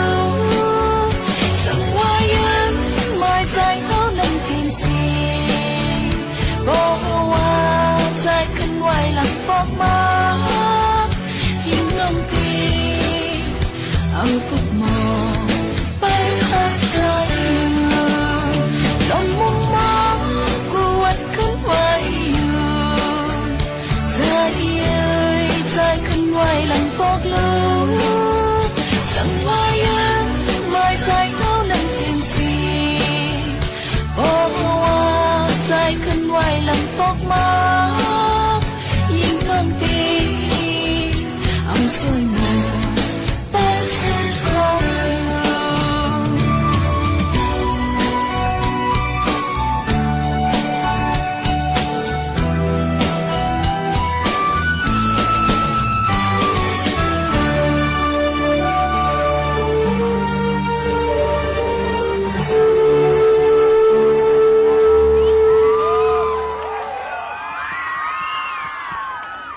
มาส่งข้าวมาส่งพี่น้องผู้ยินถ่อมเสียงได้ดังเสียงกูก็กูก้นค่ะอยู่ฮุบทุกจมกันในวันเสาร์เจอหนังไหม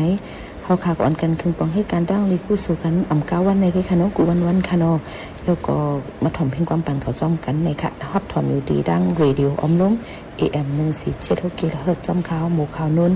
สุภาวันเชื้อสารวินในค่ะอ๋อฮุบทุกจมกันกูวันดีในจอมกันดีในค่ะ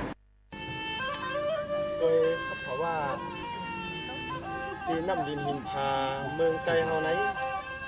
เปลี่ยนอันลีมุงลียักลีหักลีเปลี่ยนตัวกูตีกูตาเตอยู่เป็นชาวแลอันเป็นลูกหลานจุงเชียนวันเฮาเขาทำมาตั้งเชียงในคำพูอ่ำหันพวกหันวายอ่ำหันหนึ่งผู้ใต้ที่นี่กับปานข้าวยามมาเร็วใน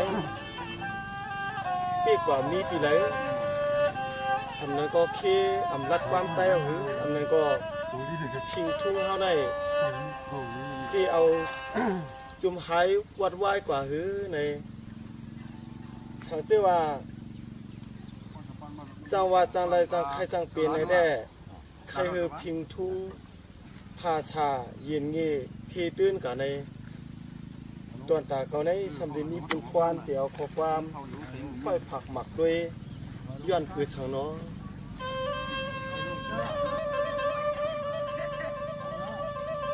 จังว่าเมื่อไหร่อยากด้วยอันเทียเตียงเมืองเฮากึดเศร้าตาลวมเก็บความด้วยปืนวันขึ้นมาเมืองจินสายาตายักเยียงเลียบเพียนมู่ไหวกว่าเมืองจินใจก็ฟังเฮือเลียงใส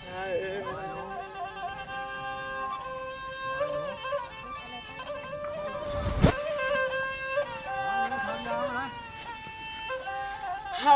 ยักด้วยทีละ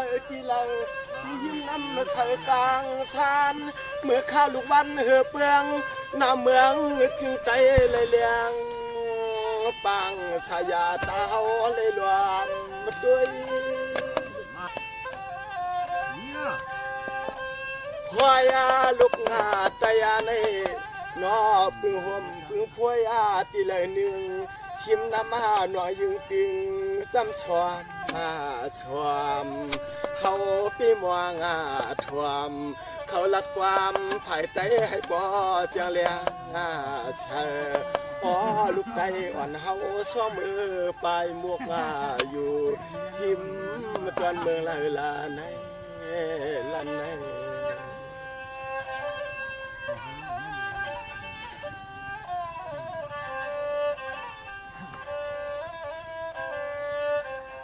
สว่าเมื่อเหลียวในอยากเตือนที่เตียวเมืองเฮา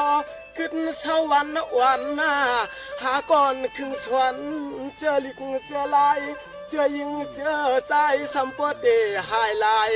อยากตัวในปืนเฮาเตรียมตีวันปีกายเฮาสัมเจยิบหมายมีตวงกำในปวดวันกวนเท่าจึงกูเจ้าเปิ้นกำชินนอนจวงเฮาสัมเจลิมตวงเจ้าคือ จวมเมื่อเพียงทุงเปื้อนหน้ามานคือลานนขี้วลีสำตวกไตมันปิญญาญาณอันเปื้อนที่เข้าเตียกเตียงเฮือ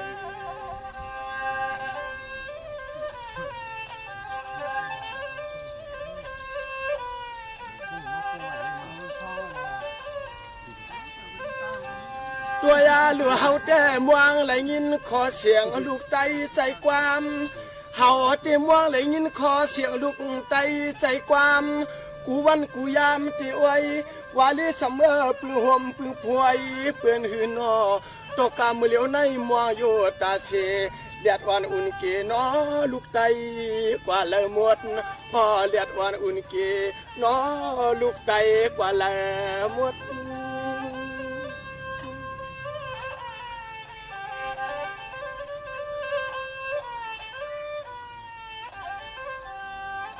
เขียว่าเลก็ปวดหน้าเหลี่ยมโคเหลี่ยมเฮาวักเต้าเข้าจูนวักคือผมเจอเปื้อนหน้ามันยา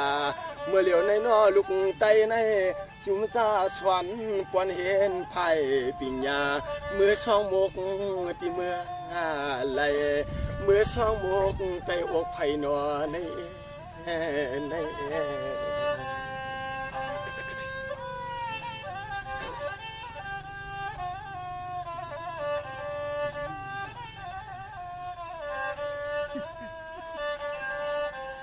สาวอยากด้วยเสียมันน้ำไผ่หวังก็ลูกใต้จิงอับหุ่นอยากด้วยไผ่ปุ่นกว่าเมืองสัมปอเย็นในเย้านอเมื่อในเปลี่ยนอันมวงใจเฮ็ดในเปลี่ยนกรรมวาลีก็เคียกช้ำด้วยหันเงินคำจอมคือไหลเสื้อไหลปานไก่ยานคือเฮาด้วยลูกยามข้าวเมื่อพวงตัวเหลียวในอลูกไตจึงซ้ำอำปวกอำยออำนั้นก็กำมุนกับยอจอมนอคือกูเจอเปิ้นยังจำตีเข้ามาอื่น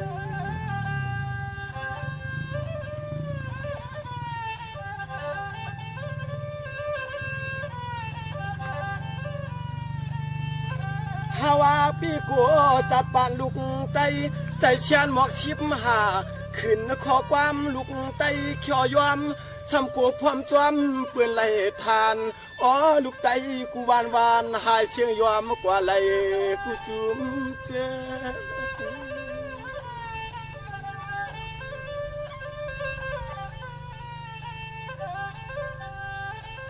เขียว่าเลเขาคือเปื้อนยันเปียดไหลทานยันมันเมืองลูกไตก็ยิงก็ใจเฮาไข่ม่วงไหลยินมังก็คิดสำมือหนึ่งตั้งชื่อกินชินตวง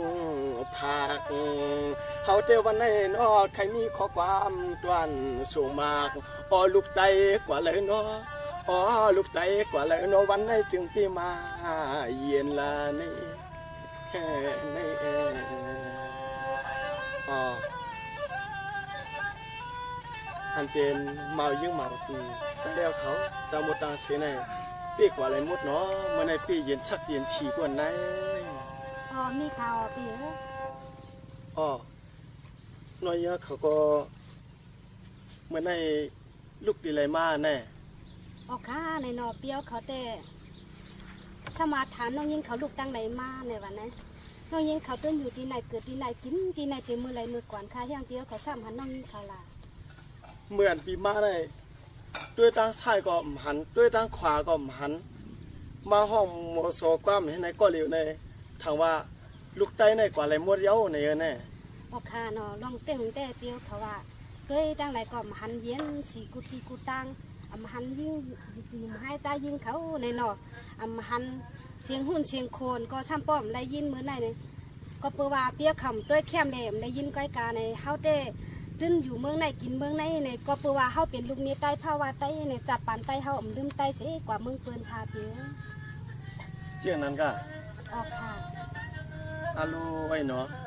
มองปอกมาได้อันเป็นลูกหลานปานอนใจเยอะเขากับปันมาเลียวแน่เขาถูกลีไล่คัดฉากะนาวันตาชนพิงทุ่งพิงงี้นางคือสัมพุทธิเตียบพี่กับปานาข้าวยาวนั้นเขาถูกลีไล่คัดใจเจ้าไหน เปียสังเลยซ้ำป่วยกับเมื่อเปื่อนในตาลีใครยินด้วยซึกปืนอันนอกเขาเลยป่วยกับกูตีกูต้าป่วยกับเมื่อเปื่อนนั่นเปลี่ยนคือว่าเนาะโอเคหนอเดียวในนั้นแต่ใจว่าวันให้ใจยิงอันเจมู่ใหม่ใหญ่ขึ้นมาสิแหละสิบเอาห้อยผ้านาเข็มหุ่มวันหน้ายาเขาจะมือกว่านั้นใจว่าเขาปล่อยกับเมืองเข็มใจว่าเขาปล่อยกับเมืองไทยอยู่เมืองใต้มาเจ็ดจางๆในชูชันเด็กแค่นี้ภายขลังเท่านั้นเขาแต่ใครนี่ว่าเปลี่ยนสังแลอันเป็นปอบมีในอ่ำอ่อนขึ้นเฮียนอ่ำอ่อนขึ้นจ้องปกติจะในการในมันเตลืมจ้องภาษาพิงทุ่งพิงนี้เขาอันเป็นลูกไก่เขาในใจซิวตีกับปานาข้าวยาเนี่ยมันเตยบย่อมหายกับกบเจ้าไหนนายุดได้เอาเนี่ยอันเป็นก็เป็นเมเจ้าเกจูนั่นโดวันคัดใจช่างกับตาตีให้พวกหันตีคือตีเลี้ยงให้หมอหักเปียงภาษาพิงทุ่งพิงนี้เท่านั้นเลยใครยินตัวลวงศึกวินลวงเจ้าในลงกว่าในมันเป็นย้อนไปจริงคือในใครคู่ตัวอยู่โอเคเนาะมือในเดียวเขาก็ทำว่าพิงทุ่งเล็กพิงนี้พอมีไตเฮาในเนาะย้อนปืนมี5ย้อนปืนอูในตอนตามีแต่หนังฮือลูกเตหมอความไตหนังฮือลูกเต1โคไตหนังฮือลูกซัมปอเตไหลหมอลิกไตดัดความไตกูขอก็เป็นมีแต่เลี้ยงรวมตัวป่วยใหญ่เป็นก้นมาสีกาก็อำปล่อยก่อวันไตมึงเลยก็การนำใจชื่อก้นใจในหนานะอันนั้นก็ได้ไข่กับเมืองเขียนอันนั้นก็ได้ไข่กับเมืองไทยเนี่ยเนาะก็จากนั้นก็พี่เดทอมด้วยกันเนี่ยเดทอมด้วยก็อ๋อค่ะกำเนิดเฮาค่ะมาถอมด้วยเกี่ยวกับไปลองปื้นหูตั้งหันเกี่ยวว่าจือมันว่าโตซ่าในนั่นค่ะโตซ่าเน่จางเอาหยันตั้งหูเฮานั่นจมหายแปดอยู่ห้องมือโตซ่าตึกออกอยู่เซเฮ็ดสร้างกว่านั่นเตจังเป็นลองลู่ซุ่มอันเอาขึ้นอำไลนั่นอยู่ป้อมเอาโตซ่าออกหน้าเซเฮ็ดกว่าไหนปืนทางไห้นั่นก็ที่อ่ำจังเป็นม้าหนังเก่าค่ะโตซ่าอันว่าในปุ่นตาป้ายอยู่หลีนั่นก็อ่ำปันพ่อนดีสังก้นก็อันโตซ่าใหญ่นั่นเหมือนสัตว์เหม็นขึ้นเหม็นแค้วนั่นเย้าค่ะก้นตั้งน้ำนั่นเตอ่ำเข้าจำมันเปิ้นเตแวไก่มันอยู่เย้าก้นโตซ่าใหญ่ในใกล้ๆเป็นโหไข่ผักเลี้ยวแลเลือดเหลือปอโตซ่าออกไหนหน้าตาเฮาเลี้ยงมาในจึงเลือดหมักโหใจเฮาโพดเสแลทางออกกว่าแห้งจอมเอ็นเลือดเฮาอยู่เย้าค่ะเอ็นเลือดอ่อนเฮามังเส้นนั่นเลขเส้นคนโหลูกกวนเมื่อออกโตซ่าเสนาตาเลี้ยงมานั่นเอ็นเลือดอ่อนเฮาแตกแล้วกว่าจึงหนังหลอดน้ำแตกย้อนแห้งน้ำนั่นอยู่เย้าค่ะโปโตซ่าออก1ปอกเอ็นเลือดอ่อนเฮาเจ้านั่นแตกกว่าตั้งน้ำติ๊กแลกุนโตซ่าใหญ่ในกำปะนำเป็นตายผักกว่าอยู่เย้าค่ะโตซ่าอ่ำออนลีจ้างเอาขีเสือห่างในแลก้นอันออกโตซ่านั่นเหมือนหนังยิบฐานไฟเลี้ยงเสเหมือนหนังยิบฐานไฟเหลียงเสซึ่งเสือเปิ้นเย้าไม่1มันเตเลือดไม่อ่อนตั้งไม่2ซ้ำเตไม่ป้าเปิ้นเย้าค่ะก้นออกโตซ่าในเหมือนหนังยิบขีเสซึ่งเสือเปิ้นเย้าไม่1มันเตเมียนอ่อนตั้งไม่2เตเมียนป้าเปิ้นอันทิ้งปันกาอย่าไปกว่าพาเปิ้นตำเปิ้นอย่าไปตกห้วยนั่นเป็นเบรกมันหนังนั้นเย้าค่ะอันทิ้งปันใจโตซ่าเฮาอย่าไปกว่าตุ้มเตอร์พิษแผกเปิ้นนั่นซ้ำเป็นสติในค่ะอ้อกา1ลำในป้อว่าเบรกมันป่องกอเปียดนาเตเป็นมาจอมกำเหลียวกุนเฮาก็ป้อปริกสติเฮาป่องกอเตเป็นปัญหาเปียสนามาอยู่อำห้างค่ะกุ้ยกามังปอกมังไหลซื้อเฮาอย่าก้างไหลสิใกล้จังออกโตซ่ามาอยู่เพราะว่าออกเจอลำโตซ่ามาถึงปอใครให้มาถึงเฮาคาใครให้เอาลอกไล่ตีเหมือนหนังเฮาคาตีหมอกในปันอย่าเจอด้วยเนี่ยค่ะเพราะว่าเป็นเจอโตซ่ามาถึงออกผัดยานตีนนั่นเพิ่เสกว่าไว้พระตาพ่นว่าพระเป็นเจ้าในมีลวงเจอโตซ่าเหมือนหนังในเลยเจอเจ้าเก่าก็ตีกัดเย็นลีมาอยู่สุย้อนว่าทัดกัดเย็นตรานั่นฮอดมาได้เจอเก่าขาสิกัมเนี่ยตะกว่าหากว่าจู้ก็อันปันไลตั้งไข่เจอลีตีเจ้าเก่านั่นเสป้ออยู่เศร้าในเกกังก็หมอปันตั้งไข่เจอลีจึงจังป่นหลอดไลตั้งตุกเจอสุกเจอจังหลอดเพกว่าอยู่เย้าค่ะกว่าตีเสกว่าเล่นตั้งเรียนเอ็นแห้งเสอันนั้นก็กว่าให้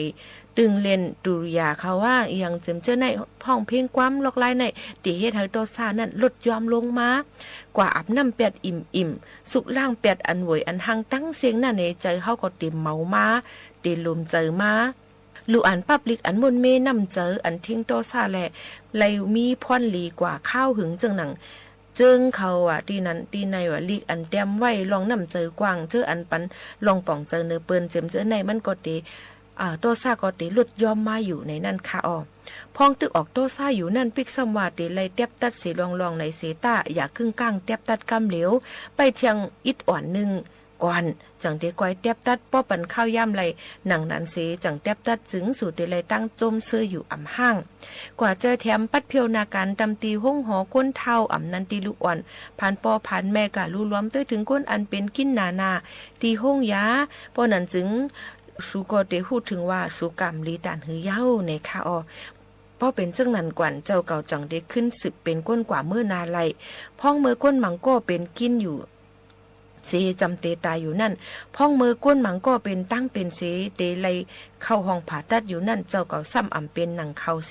อยู่ลีอยู่นั่นหลูเลยจมซื้อเตวาวายเย้าในนั่นค่ะเยอะก็อย่าไปลืมค่ะนะป้อว่าเฮาคามีลงตั้งมูลเสื้อใจอยู่จึงเตอำลาลีออกโตซ่าไลป้อออกโตซ่าจึงฮู้ป่องว่าใจเฮานั่นเติมมองไว้ตั้งกินเจอสิปึงไว้อยู่ในนั่นค่ะ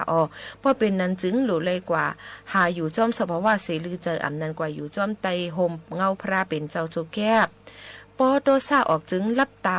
อ่อนหย่อนตูหย่อนเจอเสถวยเจอเฮามันเพียนหมันเสเอาเจอจับไว้ตีร่วมเข้าร่วมออกเสอ่านจอมเข้าออก1 2 3ให้ไหนเห็นมันก็ตีลดย่อมลองตั้งกัดเย็นมากก็ตีนำตื้อมาเทียงลูกก่อนว่าเจ้งหนังไหนค่ะฝากไว้ปันพี่น้องเขาเจ้งหนังไหนค่ะ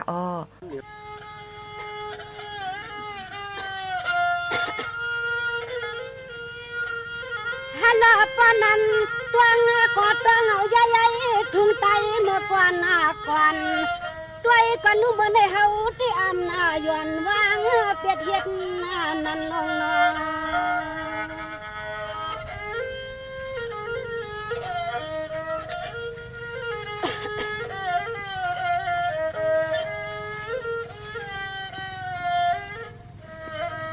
ตัวยาลูกทำมาเปียเจ้า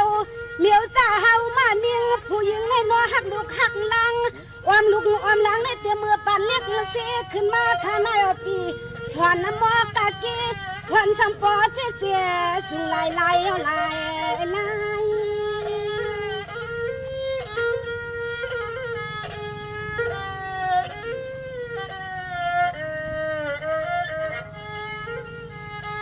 ี่ตัวก่อนข้ารู้เมื่อในเปียเจ้าไว้ให้นวดเกลัดในเปียวข้าวนำยุ่มหน้า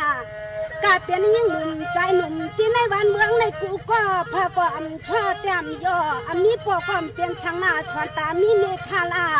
เฮาที่ชอนสัมปอเจเพียงกันกูยิงใจ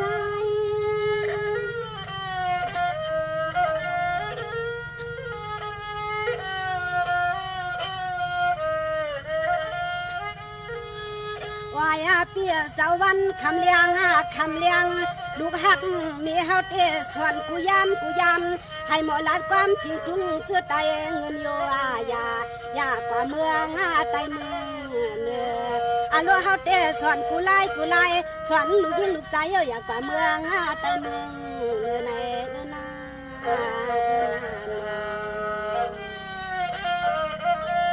แต่แค่อยู่ไม่ดีด้วย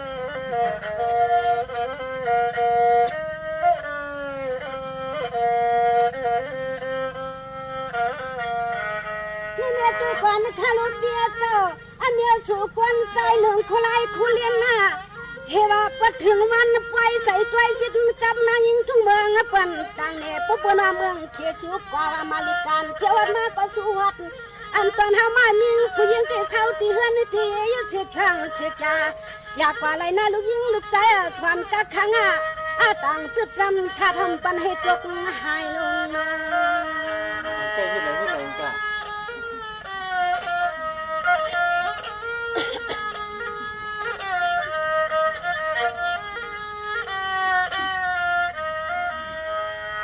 ข้าลูกเปียเจ้า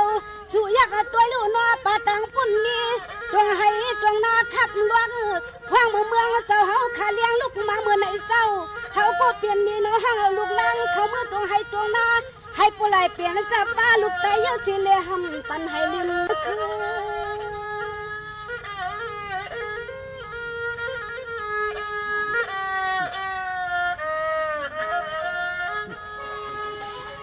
ด้วยกันทะลุเปียเจ้าหน้าที่การนำที่เชียงจีวันขยามหูตาเชวาอาเมียผู้ใจสูในไข่เล็กไข่หวัน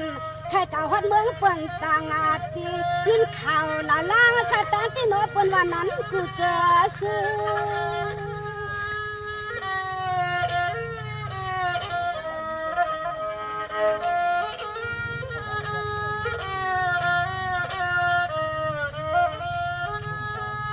ไว้ปีเฮาข้าเจ้าอันตอนเฮาเตี้ยป้าเมืองเจ้าเลี้ยงเฮา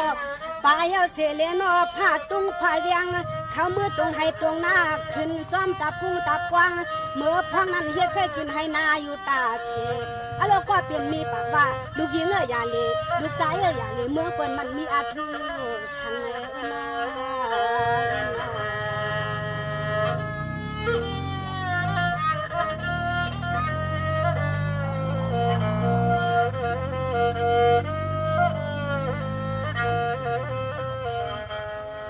ด้วยกวนลูกเบี้ยเจ้าปะเจอถือกวนใจที่น่ะชามก็เปลี่ยนปวยเยาชีก็เปลี่ยนปวยหาก็เปลี่ยนปวยปะหุบก็มาลอยตามวนเกียนหน้าตามยันในปวยเยาเฮาตีคู่เหมือนเมืองเลี้ยงปางมาอยู่สิข้าสิขาหาลูกยิงลูกใจมันอยากกะชนให้น้ำลืมเกิดคือไหลลงนอ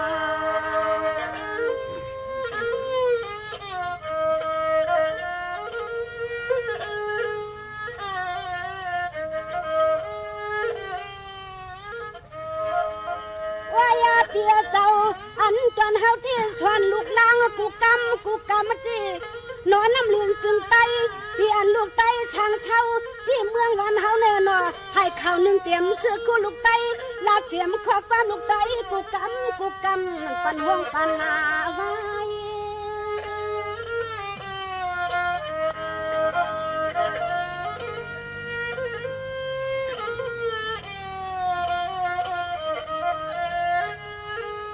นี่ด้วยกวนลูวีมาลาเจ้า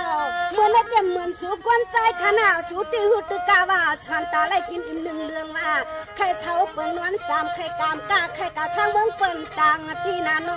ดอนตาเขาตีเปลี่ยนจังในยังมันเหมือนสากลซา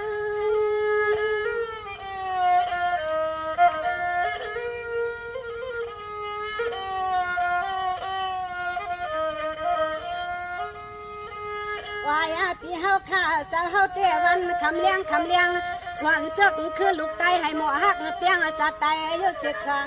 สิขาส่วนกาเจียมกูกำหน้าส่วนติมือยามมาไป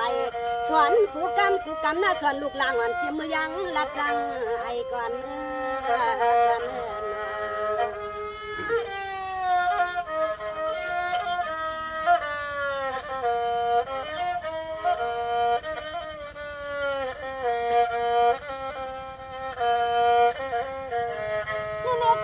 คารุเปียเจ้าน่ะ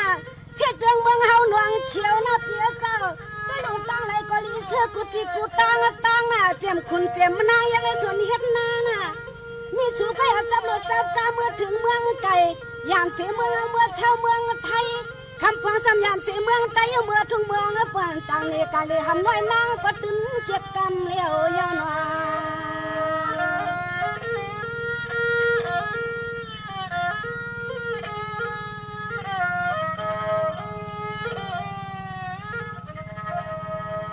เปียเจ้านอนน้ำใจมามิงผู้หญิงในมันแก่ว่าแก่ถ้าหน้าเมืองในเช่ากูวันเปียเจ้าช้ำยานเปียดมีหลวงกลางสื่อก็เฮาเนี่ยเฮียนกูไล่ส่วนกูยิงกูใจที่นออย่าลืมจัดปานเฮา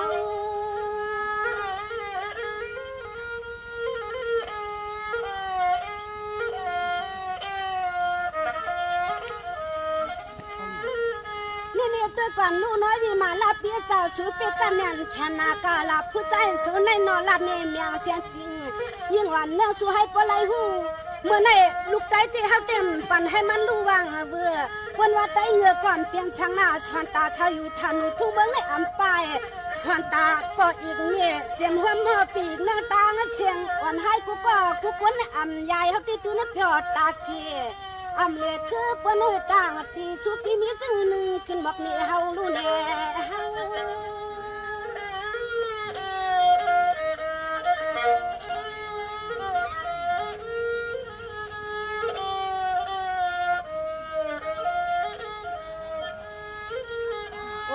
เปียเจ้าเฮาแต่เช้าตีเฮือนตีเย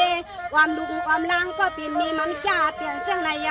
ยามือกินกอดก้อนมือนวลก็สอนลูกลางชื่อเคยอยู่ตาเชยาเหลียใจเปิ้งใจเฮืองจอมเปิ้นเมืองใจเมืองเนื้ออยู่ทันลินถึงเมืองในหำอึดเขาอึดเกิน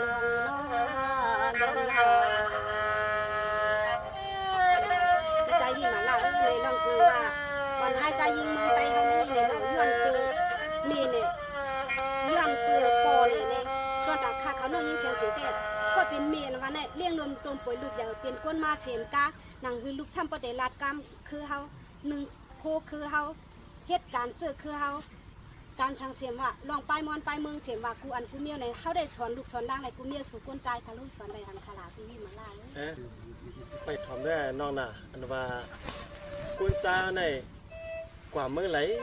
มีหน่วยเมืองนั่นไหนเนาะกว่าเมื่อไหร่แค่หักเมืองนั่นไหนจีเสียงมันออกมาย้อนห่างไหนมันออกมาย้อนเพื่อเจ้าไหนไปทำได้นะน้องจางว่ากำในน้องปีเตะรวบเตียนกำนั้นน้องปีมีเฮียนครึ่งทำน้องปียินเอานำใจตีขึ้นพวยก้อนอีปวดไว้ลูกใดอ่อนจวงใหญ่เมื่อในเฮาปีมีข้อความตอนดบใส่สู่ไปตวงนากวนเลียตอนว่าตอนเขาพี่ในตอนตาเขาเมียใจว่าได้ป้อเป็นความใจในปิ้นของในคือคอน้องพวกมันนางจะเฮาเคยใจเฮาใจในนอในลาวเลียที่นี่กูเตืองฮักเป็นกูเมืองในชอนุ่มหวานเขาปอนเงินเสีย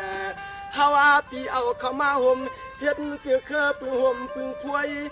ยิงน้องน่ะเอาเปิ้นมามุงตัวในมังปอกใจปีเฮาเอาเปิ้นเปียงคือ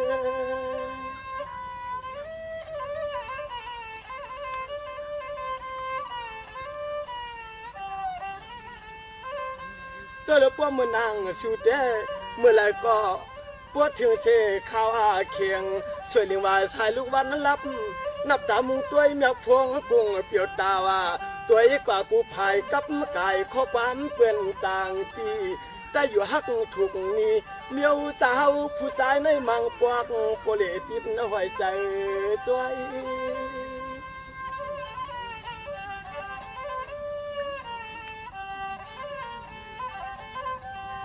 กวยากามังปอกมันฮาวาผู้ใจเต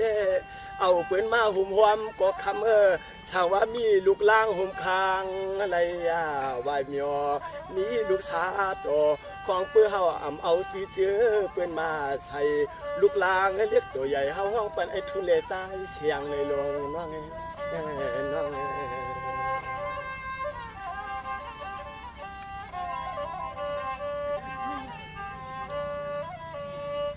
ทราบว่าเหมือนสูเจเน่ที่ว่าพวกมีลูกมีลางจอมเจอเอาคือเป็นมาเกียมหน้าเอาจีเสียงเป็นมาเทียมหน้ามังก็จีเสียงสมาเปลี่ยนลูกยิงไตลูกใจไตมังก็ในจีหัวว่าอาเชื่องว่าอาลีว่าฮัลโหลพวกเปลี่ยนเสสวยปีมังก็ฮิสมาอาผู้ในก็ต่างจีมาจูจ่องเปลี่ยนลูกไตนอจ่องเปลี่ยนจีไตเฮาถามด้วยโอคาโนลองจากนั้นแต่มันเป็นพี่น้องเขตเขาก็ต้องต่างว่าอาเกียนอาพูนเขตเขาว่านั้นเป็นจูเขตบ้านใจจิตใจค่ะตัวเราพวกเมื่อนังเจ้าเฮาคือสายไตวันไงปีปานหักกันปูกวางตัวใหม่กึมคือลืมคือเฮาเอาก็ไหลมาเช่าก็ชอนุ่มหวานน่าเอาจือมันไอทุนไอเปลี่ยนกินเตรียมปลาไม้ที่นำปันชื่อใจหายเสียงน้องยิงจวงสุยินเสียงน้องยิงจวงสุยิน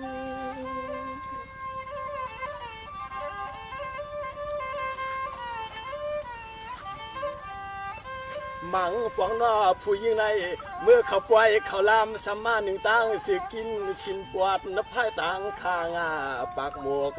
นอขอความลุกใดในอ่ำตกพึกลัดกามเปื่อนมังพวงปวดลวงกำเดียวกวนกวน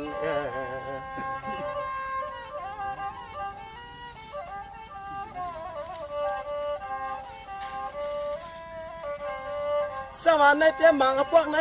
ยิบเอาพวงมาชิมในทวงหน้า ไว้ปันลูกลางสัมปอลิมตวงความใจเฮ็ดนั่นนาตาหันด้วยเยียงเฮียมังปอกในมือเสาในเวียงขอความมันความเคอำตีพึกลาดจึงสัมปอหลวงเจอคือปืนกำพองจึงสัมปอโควาสนาน้อลูกยิงภายใต้ในมังก็โปเลเอาเปิ้นเฮ็ดเจ้าเฮ็ดโพโล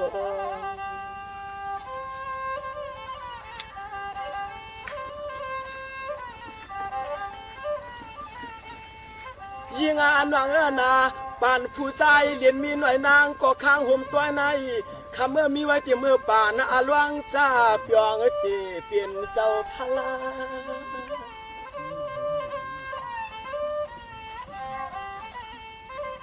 ตัวยาดูตกยันยาลูกตายาเมื่อเลียวในมังกรอ้อนี่เมื่อขึ้นจ้องไว้ลวงการปานเทวันหมอกมังกวางเมื่อคุบย่อไว้จู่เจ้าชิงเจ้าทำยักตัวเนื้อคำสัมปวาออกนอกสวกมังปอกสวยน้ำตายาทวนไปปางง้อนี่อันไหนมังปอกมาเลยมีลูกลางเสมอต่างปันว่ามันมองโชจ้องใจเหนียวลูกไตหากวนดีมีลูกลางว่ามือต่างปันจีมันมองโชจ้องเป็นอาสุงลูกไตหากวนเดียใน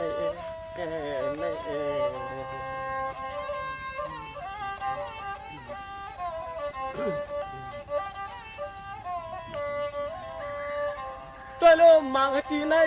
ยิ่งวันนอกเปียที่ว่าชื่อเสียงให้แต่เปลี่ยนเจ้าคือไตวันไงปีนายาปีนาผู้หันจะคือเปื้อนต่างที่คู่อันเปื้อนต่างที่ว่ามันดีกว่าหนึ่งเข้ามาในป่วยลุมที่ว่าเรียนจอมกันเปลี่ยนซุ่มเปลี่ยนแถวเสียตัวเจ้าปากว่าโอ้ลูกไตมาเพียวอยากตัวหน่อยยาวจัดปานเหลียวซุ่มเสียล้างเยาที่ว่าเสียงนางคำเรามือขึ้นจ้องไหลเข้าอยากตัวเสือคู่ชินปวดนั่นนู่นนอดน้อยยิงปีโปเลเมื่อป่วยจอมอยากจอมไม่เอวลงนั่นแต่เดียวเขายามกับมึงเปิ้นเที่ยวมึงเปิ้นมายามหันมาเลยจังว่ากันเนาะว่าเพียงแนะนำดินมึงค่ะมึงใจให้ได้น้องยังเตรียมยามหันเลยก็ตัวยาหลวนอกับปานหดเพียวมือเลียวในมังก็นอเลียนเพียดหน้าเลียนพงหน้าเฮือนดูลวงกอบมันกูตังซ้ำเอาลูกล่างว่ามือขึ้นจองเปื่อนไหลทานยันกินในวันเฉลยมือขึ้นเฮียนเปื่อนลืมหลิกใจตอนเฮาก็ใจเกียนมาพี่ใจเจ็บ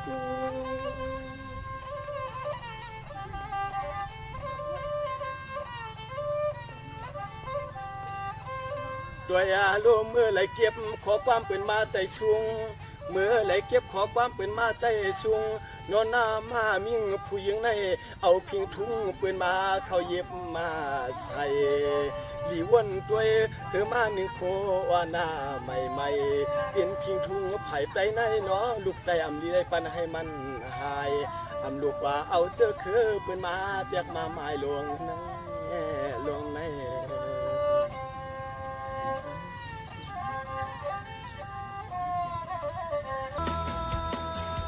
เขาขามาฝากตวนจู้ถึงเกี่ยวกับไปลองหู้คือตันเฮกังตั้ง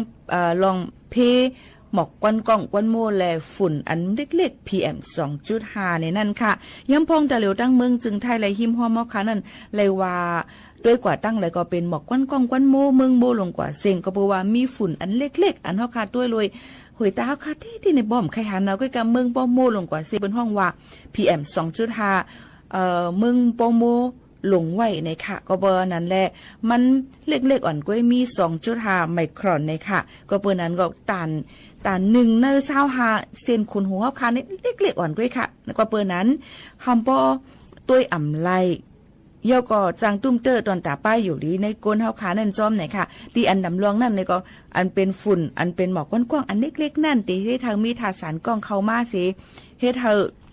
มาเตมีแคสเมียมในค่ะถาดสารปลอดเขาเจ้าไหนค่ะอันเป็นเลขอันนักอันเป็นทาสารอันเฮ็ดเฮามันเป็นมะเร็งแก่นสาเจ้าไหนก็เตจังตุ้มยวนตอนตาป้ายอยู่ลีก้นเฮาค่ะตั้งหมดตั้งเสียงก็เปิ้นนั้นว่าสังว่าค่ะสูตรนมกว่าเนื้อจะล้มอันเป็นหมอกก้อนกองก้อนโมเจ้านั้นไหนจึง ในข่าวตั้งปียาวข่าวหึงในเตจังที่เลยเป็นตั้งเป็นเมืองนางตั้งเป็นหลอดเลือดโฮเจอตั้งเป็นหลอดเลือดออกอ๋อตั้งเป็นโฮเจอเลือดกว่าหล่อเลี้ยงโฮเจอเลยเต็มทนตั้งเป็นแก่นสาตีปอดค่ะอีกป้าดังสังว่ามีลูกอ่อนในต้องป้าต้องเหี่ยวในจึงเตจังที่ได้นำนักลูกอ่อนนั้นลดย่อมหรือสิเมืองหนังปักกับบึงอันถูกแมนมันนั่นจอมนั้นน้ำนักได้ลดย่อมกว่าว่าจังหนังไงค่ะก็เมื่อนั้นตอนดาได้ให้กังวายโจกาบตั้งมีตังฝุ่นหมอกควันกล้องควันโมนั่นในจึง PM 2.5 ก็ถูกลีไลรูรวมด้วยถึงป้ายอยู่ดีกันเหมือนหนังถูกลีไลกว่าอยู่ในกลางป่างถูกลีไลกว่าเผาไม่ดอกอย่าไปจุดยาจุนยุงในค่ะอย่าไปหลุดเลี้ยนยาอันเฮ็ดเฮามีอายควันเจิมเจ้าไหนขึ้นมาในจันลมเฮาขาในค่ะอ้อเที่ยงอันนึงในค่ะลดเงื่องแวแต่ได้อยู่ในปื้นตีอองตีก้นจังนอกในค่ะก็เปว่ามันเดจังตุ้มเตอสังวัติมีหลองหลำลองในก็ติได้ใส่ผ้าต้มคุณหนังผ้าปิกุนังอันให้กังฝุ่นอันเล็กๆนั่นจ้อมในค่ะอ๋อยก็ห้องที่อยู่ด้านเศร้าเฮาคานั่นเดเลยเฮ็ดให้ลองมดเสือเสียนเสือในคืนในเยก็เดเลยปัดเพียวมดเสือกูมือกูวันถูรวยเพียนอันย่ำนำมันนั่นเสหนังหือปอดเดลดย้อมอันเป็นฝุ่นมุกเจิมเจ้านั่นในค่ะอ๋อแท่งอันนึงในค่ะสังว่าส้นจะเจออันมีตั้งเป็นกับตัวไว้อยู่นั่นถูกดีเลยมียายาจับตัวไว้ในค่ะสังว่ามีเปิงพังหางพิษแปลกเปิงในจึงเตเลยกว่าฮบทุบมอยาขันเพ้อในนั่นค่ะพี่น้องเขาค่ะเยอะก็เตเลยผูกต้นไม้ในค่ะเอาหมอกหางหลีต้นไม้หางหลีอ่อนหนังหือปอดเตลดย่อมฝุ่นหมอกก้อนโมนั่นในค่ะก็หับถอมในติดตามจ้อมหนังอันเป็นค่า PM 2.5 อันจำตัวเข้าค่าหลายตีหลายตั้งเหมือนหนังตั้งแอปพลิเคชัน Air 4 Thai อันนั้นก็เว็บไซต์ตี air4thai.pcd.go.th ในค่ะเยาก็สื่อโซเชียลมีเดียต่างหลายอันจ้อมในค่ะก็พูดว่าเขาเดี๋ยวเลยครับพูดว่าวันเหมือนใน PM 2.5 หมอกก้อนโมในวันเฮาเมืองเฮาอองตีเฮาขายอยู่นั่นมีสูงหมอกกาหืออยู่ในปื้นตีสีหมักจ้อ5สีเหลียง5จังไหนค่ะเยอะก็ถูกลีไลรูล้อมได้ถึงป้ายอยู่ลีข้าวย่ำจำมดจำเซ็งตีย้อนผาดยานปอแม่ปีน้องๆเขาเมื่อกว่าก่อนค่ะอยู่ดีไลเสอำว่าให้ฟังกันไว้ลองตั้งเป็นรอกากว่าตาไปตั้งไหลก็ให้รอดเพ่เค้นค่ะเซาให้เจ้าสวนเจ้าหน้าเขาในก็ให้เล็กก้าอ่องขายมันกันกูก้นพอหนุ่มเท่าก้นกว่าเท่าก้นเก๋เขานั่นในก็ให้อยู่ลีกินหวานให้อายุยาวยืนกันกูก้นในนั่นค่ะข้าวยิ่งโมคาโน้นตีย้อนผาดแดนเมื่อก่อนเย้าค่ะส่งขึ้นมาโฮมาทุบจ้อมกันค่ะม้อนค่ะขอบใจค่ะตัวลูมังก้อนในนาตัวลูนายิงสูในมังก้อนนาคนหัวเหยียดยาวปัวสูงเลือนปักนาเอากิมาให้มาแกะเป็นมักหิมคอมางอจอมปลายนาเฮ็ดให้ทุ่งแต่เอาหายตัวกชุมตัวกยอมเฮากวนใจตัวจอมในมังปอกมันอามาติชาที่ว่าเฮาลามังปอกไหนก็เฮาทำเอ็ดดูใน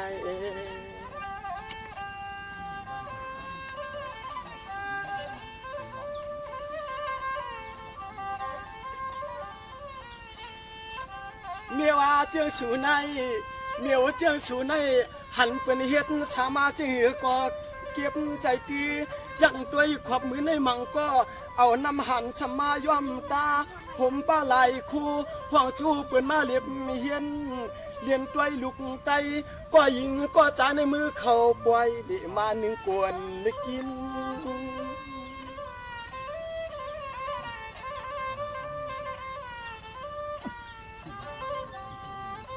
วันนั้นหูไหลยินเย้ากำในตาไหลทบ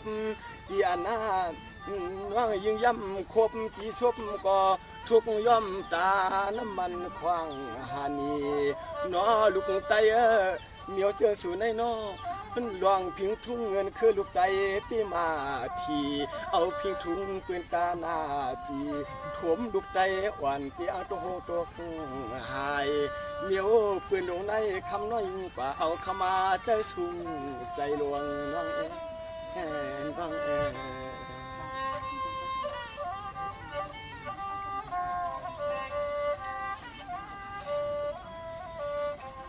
ตัวลูนอปัวสวนลูกล่างก็อำห้องว่าปัวเจ้าเกจูนากว่าหนูสวยว่ามันชัน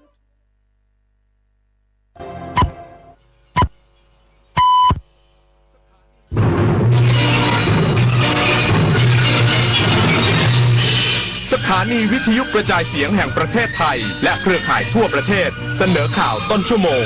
รู้เร็วรู้จริงเกาะติดทุกสถานการณ์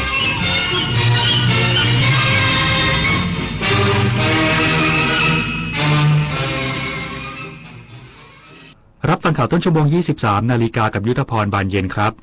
กระทรวงเกษตรและสหกรณ์เร่งติดตามและแก้ไขปัญหาราคามะพร้าวน้ำหอมตกต่ำอีกสักครู่กลับมาติดตามรายละเอียดครับถนนดนตรีไลฟ์เดือนมีนาคมใช่เลยขอให้เหมือนเดิมกับรักปอนสามพี่น้องบนเวทีเดียวกันไทยธนาวุฒิกบไมโครอินบูโดกันวันศุกร์ที่ 27 มีนาคม 2569 เวลา 18 นาฬิกาณห้องออดิทอเรียมถนนวิภาวดีรังสิตกรุงเทพมหานครติดต่อเข้าชมโดยไม่เสียค่าใช้จ่ายได้ที่ Facebook ถนนดนตรีเรายังเป็นนักเดินทาง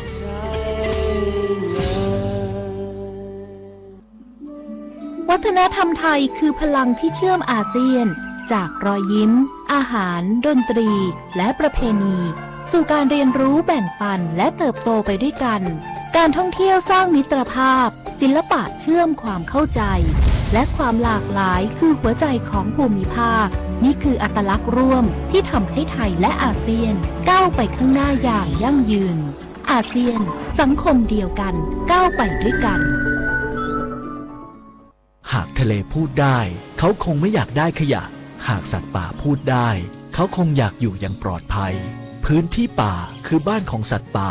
ทะเลคือบ้านของปลาและหมู่สัตว์ทะเลโลกใบนี้ไม่ได้มีไว้ให้ใครคนใดคนหนึ่งแต่มีไว้ให้ทุกคนอยู่ร่วมกันไม่ทำร้ายไม่เบียดเบียนแล้วโลกก็จะดูแลเรากลับเช่นกันเพื่อให้เด็กอย่างพวกผมได้โตไปกับโลกที่ยังอุดมสมบูรณ์และธรรมชาติที่สวยงามนะครับเมื่ออายุมากขึ้นเรื่องเล็กๆอาจทำให้ใจเราเหนื่อยล้าได้บางวันก็เครียดนอนไม่หลับใจไม่ค่อยสงบเพียงหยุดหายใจเข้ารู้ตัว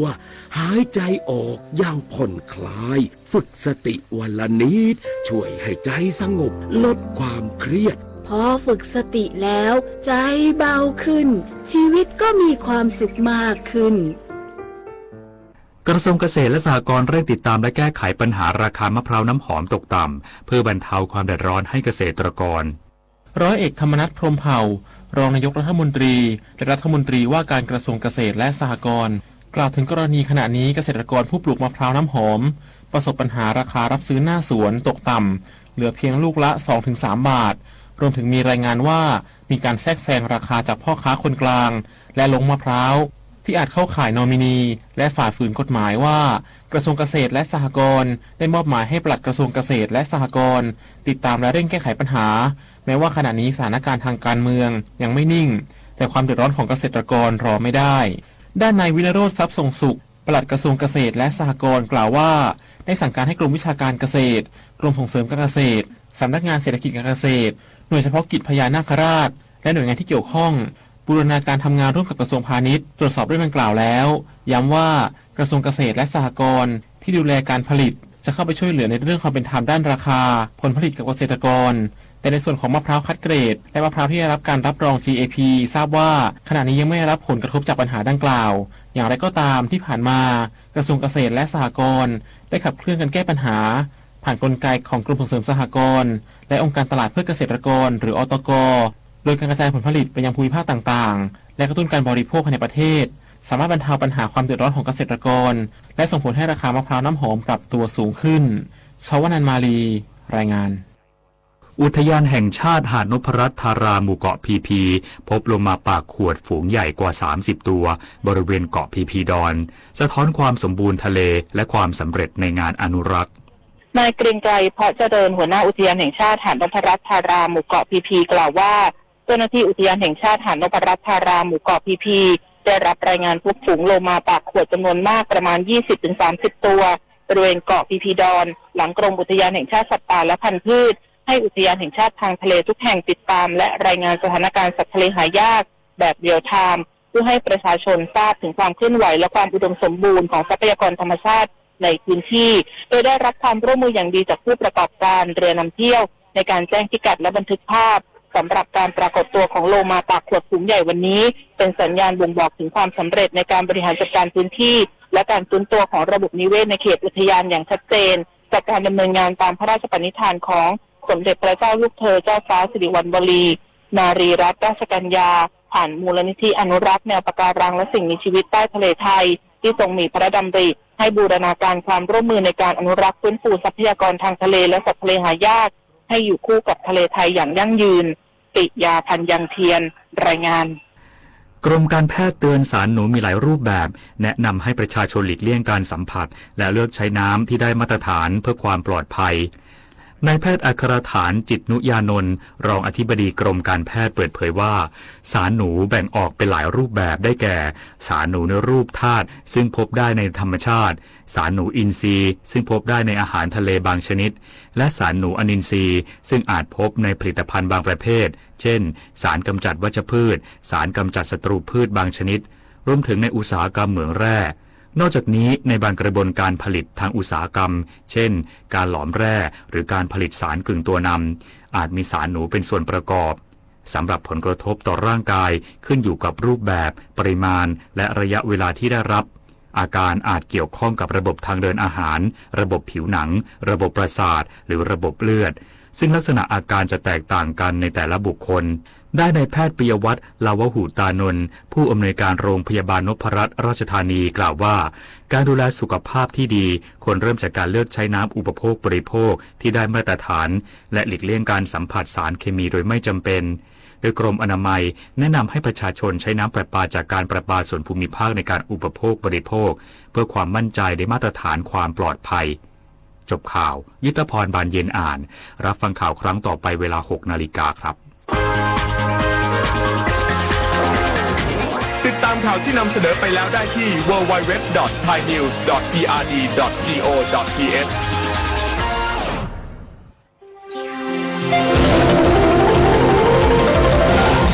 วิทยุแห่งประเทศไทยให้ความรู้กู้ความสุข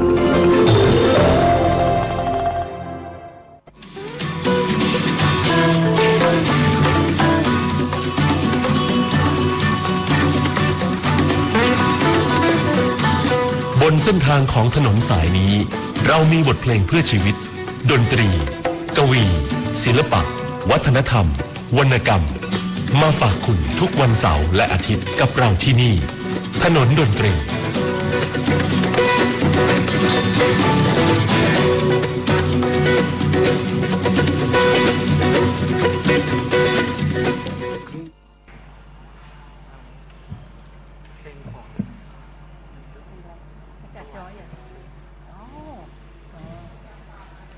มีดวงจำปาด้วยเพลงนั่ง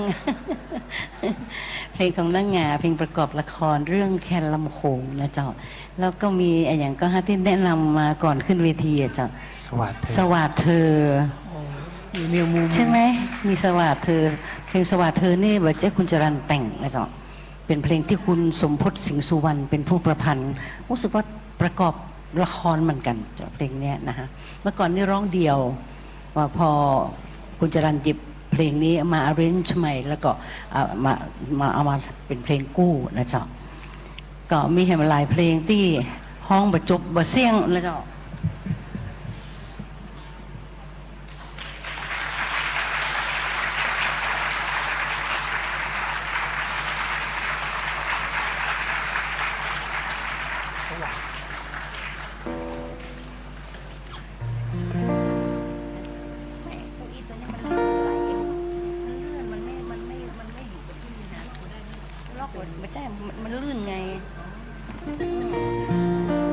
ขอบคุณสำหรับดอกไม้นะเจ้าแล้วจะหอบกับจึงใหม่ได้จะใดเจ้าเนี่ยสงสัยต้องขอให้ใครสักคนหนึ่งส่งทางเคอรี่นะเจ้าเนาะ เพราะว่าคือจะมาทิ้งของนะเจ้าของทุกอย่างทุกชิ้นมีความหมายนะเจ้าทำคือนักร้องแก่ๆคนหนึ่งมีความสุขนะเจ้า ต้องหอบกลับบ้านตัวเองนะเจ้าไปอวดคนเชียงใหม่ว่าดอกไม้ของคนกรุงเทพนั้นงามเพียงใดนะเจ้า สวัสดีเธอนะเจ้า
เป็นบทเพลงที่งดงามมากมีความรู้สึกเจ้าห้องเพลงนี้แล้วรู้สึกว่าคุณจรัญฮักสุนทรีอะฮะ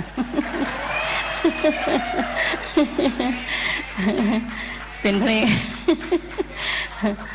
ทำให้กึดตึงค่ะเจ้าโอ้ยขอบคุณเจ้านะ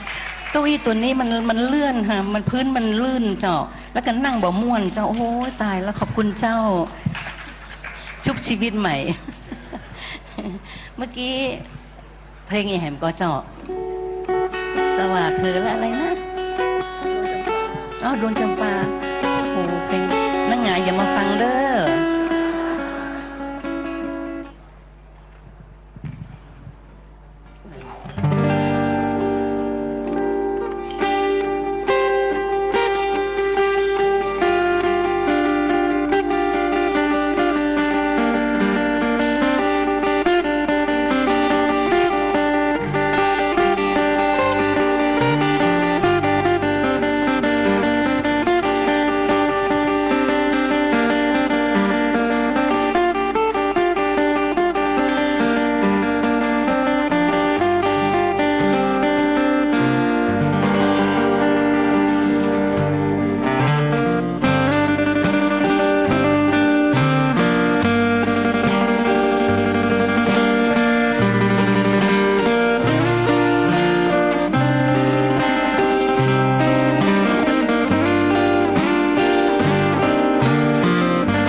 สันต์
ละครเรื่องแคนลำโขงนะจ๊ะขอบคุณเจ้าเพลงนี้คุณวรนุชเจ้าวรนุชนามสกุลยังก็ฮะวงสวัสดิ์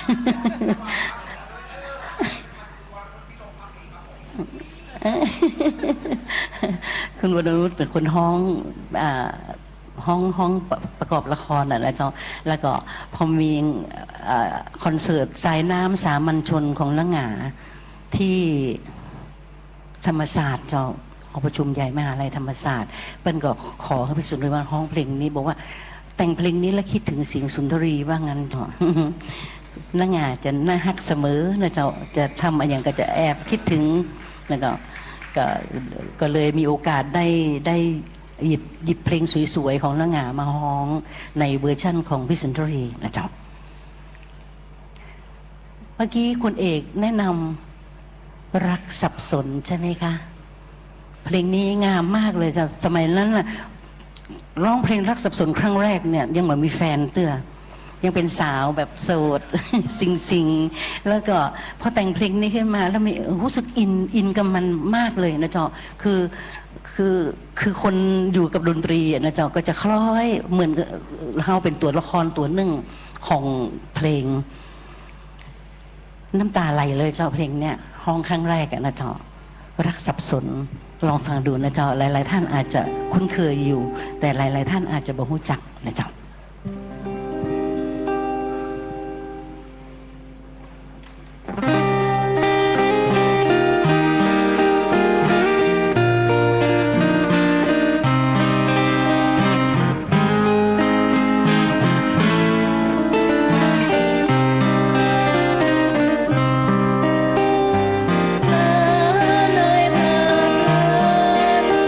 เหมือนเดินบนวิมาน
ร้ายทำลายคนนะเจ้าอันนี้เรื่องจริงเลยนะเจ้าสับสนแต่ในวัยอย่างพี่สุนทรีนี่พ้นแล้วนะเจ้า พ้นทุกข์พ้นวิบากแล้วนะเจ้า มีความฮักก่อฮักเพื่อมวลมนุษย์ฮักสิ่งแวดล้อมฮักธรรมชาติฮักต้นไม้ใบหญ้ามีความสุขที่สุดเลยนะเจ้า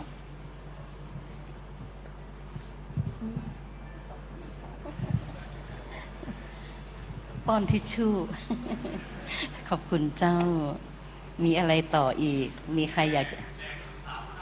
แดนหนุ่มสาวผู้ร้าวรานโอ้เพลงนี้อยู่ในอัลบั้มชุดแดนหนุ่มสาวผู้ร้าวรานคุณจรัญแต่งให้เอาเพลงทั้งเก่าทั้งใหม่มาเอามาร้องใหม่นะจ๊ะมีอยู่9เพลงขาดอีกเพลงหนึ่งทำยังไงดีอยู่หน้าห้องบันทึกเสียงคุณจรัญนั่งเขียนอยู่นั้นแล้วบังคับให้ร้องเดี๋ยวนั้นบอกเฮ้ยเพลงเนี่ยนะแต่งเดี๋ยวนี้ร้องเดี๋ยวนี้นะมั่นใจนะจ๊ะขอไปทำการบ้านได้ไหมบอกว่าได้เดี๋ยวเพลงช้ำแต่ไม่กลัวคนช้ำคุณจรัญได้รับแรงบันดาลใจจากเหตุการณ์การเมืองในยุคคุณชาติชัยชุนหวันดำรงตำแหน่งเป็นนายกรัฐมนตรีคนที่เท่าไหร่นะเจ้าคุณเอกช่วยหน่อย แล้วก็มีนักศึกษารามคำแหงเผาตัวเสียชีวิตจำได้ก็เจ้าปีพศอย่างพี่สุนิจำไม่ได้ละฮะแล้วก็เสียชีวิตแล้วก็รัฐบาลมอบเงินให้ทำขวัญ1 ล้านบาทแล้วเรื่องราวก็หายไปกับสายลมและแสงแดดเป็นที่มาของบทเพลงนี้เจ้าแด่หนุ่มสาวผู้ร้าวราน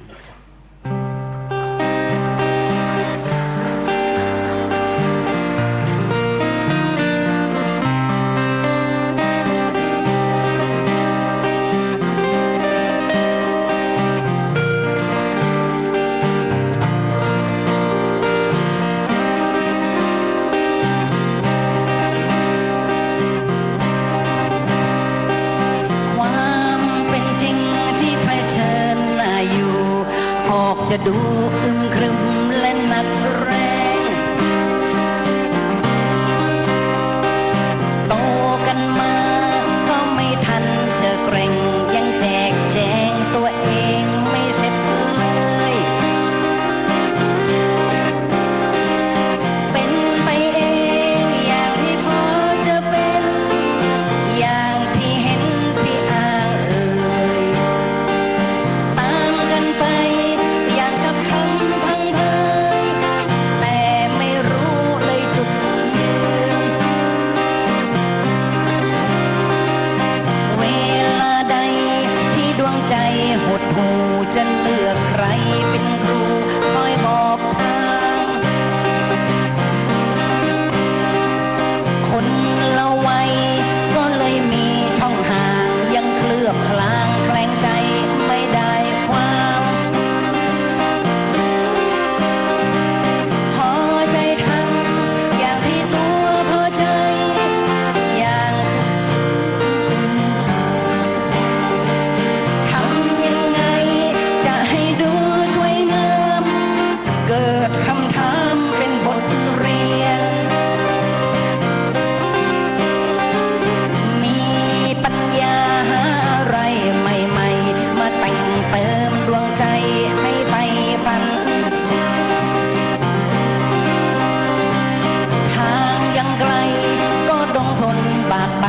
ถ้าสั่นกลัวมัวเกรงไม่เก่งจริง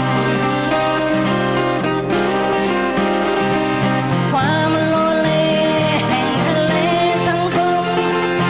ง่ายจะล้มจะจมดิ่งเต็มกำลังก็ยังเดินช่วงชิงหมดไม่เหลือก็เบื่อเองความเป็นจริงที่เผชิญหน้าอยู่ออกจะดูอึมครึมและหนักแรงโตกันมาก็ไม่ทันจะเกรงยังแจกแจงตัวเองไม่เสร็จเลยเป็นไปเอง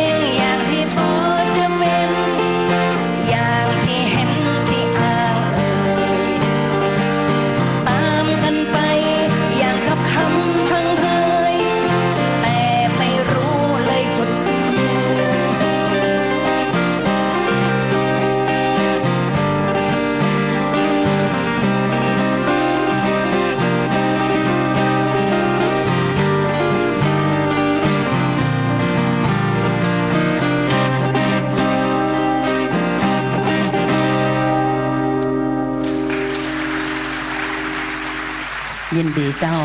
เพลงนี้มีคับคล้ายคับคลากับเจ้าว่าจะเหมือนอย่างบางอย่างในปัจจุบัน ก็อยากจะให้เวลาละอ่อนรุ่นใหม่เนี่ยนะเจ้าได้คิดได้ไตร่ตรองถึงความเป็นไปของทางสังคมของบ้านเฮานะเจ้ามันหนักหนาเหมือนที่เพลงเป็นว่าแต่เลยนะเจ้าคงบ่ต้องไปทิมไปต่ำไผ่นะเจ้าไม่ใช่บัดได้แซะนะเจ้า แต่ว่ามัน มันเป็นแบบนั้นแต่เลยนะเจ้าก็ขอให้กำลังใจคนรุ่นใหม่นะเจ้าว่าเฮาต้องใช้สติปัญญาให้หนักขึ้นนะเจ้ามีเวลาอีกเยอะไหมเนาะเบื่อหรือยังเจ้าไม่เบื่อครับอยากฟังเพลงอะไรฉันมีความรักมาให้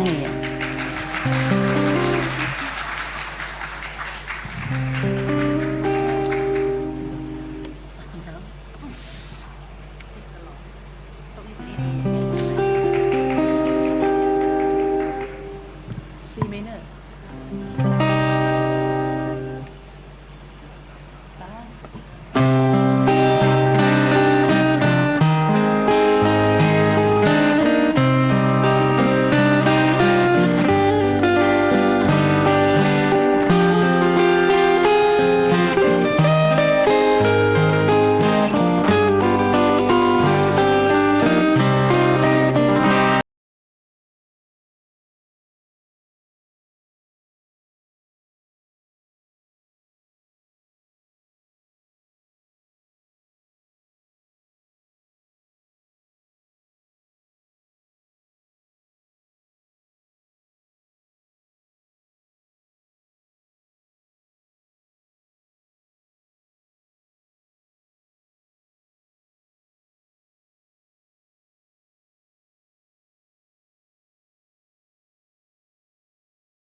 เวลาไปผ่านไปโว้ยเวยเลยนะเจ้าเหลือเพลงแห่งฉันนักเลยฮะ ตอนนี้2 ทุ่มกว่าแล้วใช่ไหมคะ วันนี้วันศุกร์ใครทำงานแล้วยังไม่ได้กลับบ้าน น้ำท่าไม่ได้อาบมั้งฮะ มากินข้าวที่นี่ คงจะมีเวลาเหลืออีกนิดนึงหมายถึงว่าอีกสัก2-3 เพลงนะจ๊ะกลัวจะเบื่อเจ้าอ้ายกุหลาบเพียงพิงนี่ให้พี่นิ่มฮ้องให้พี่นิ่มฮ้องนะจ๊ะกุหลาบเพียงพิงเรื่องแซะไหลมาติ๊กติ๊กติดบันไดปิกบ้านแล้ว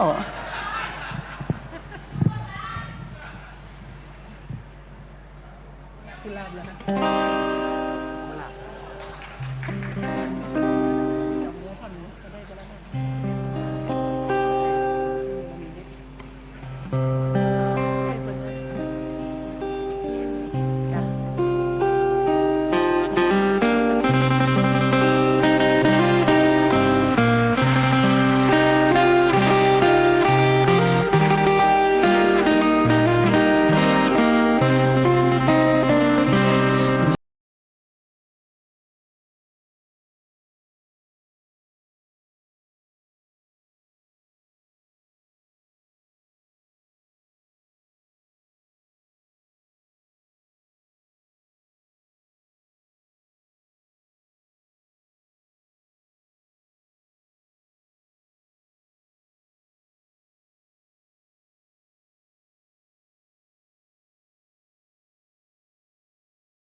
สำหรับคนเป็นแม่นะเจ้าเพลงนี้คุณวีระเพื่อนเป็นอาจารย์สอนอยู่โรงเรียนนานาชาติที่เชียงใหม่แล้วก็แต่งเพลงนี้ขึ้นมาเนื่องในวันแม่หลายปีที่ผ่านมาแล้วนะเจ้าก็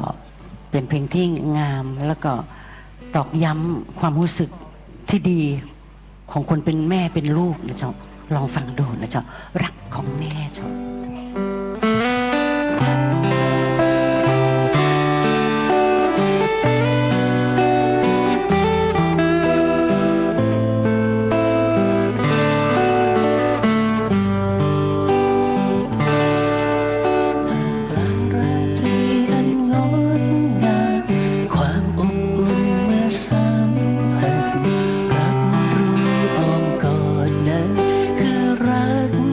ที่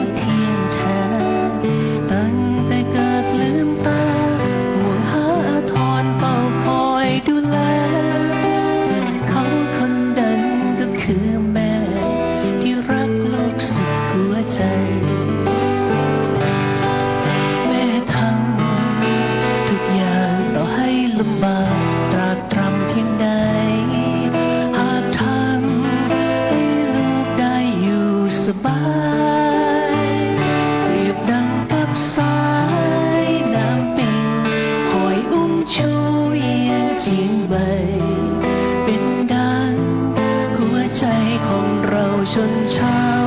ล้านนาไม่ต่างจากรักของแม่พร้อมให้เราตลอดมาไม่มีรักใดๆมากกว่ารักไร้เงื่อนไขนานาคือรักของแม่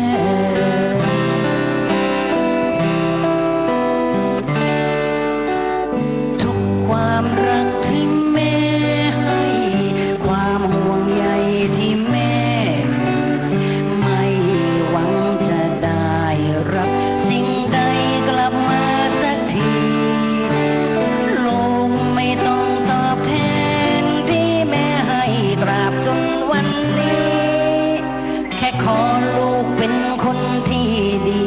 เท่านี้แม่ก็ภูมิใจแม่ท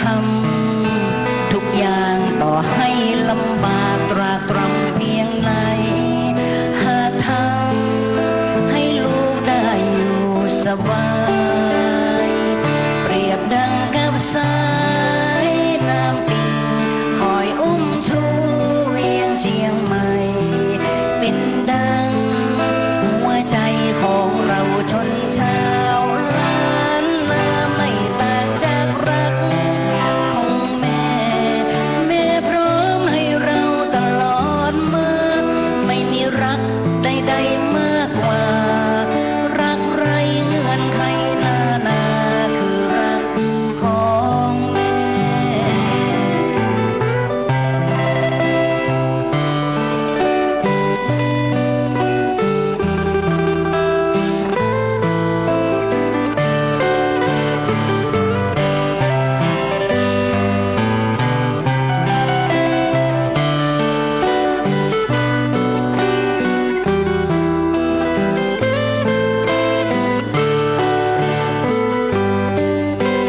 เปรียบดังกับสายน้ำปิ่งคอยอุ้มชูเวียงเจียงใบเป็นดังหัวใจของเราชนชาวล้านนาไม่ต่างจากรักของแม่พร้อมให้เราตลอดมาไม่มีรักใดๆมากกว่ารักไร้เงื่อนไขนานาคือรักของแม่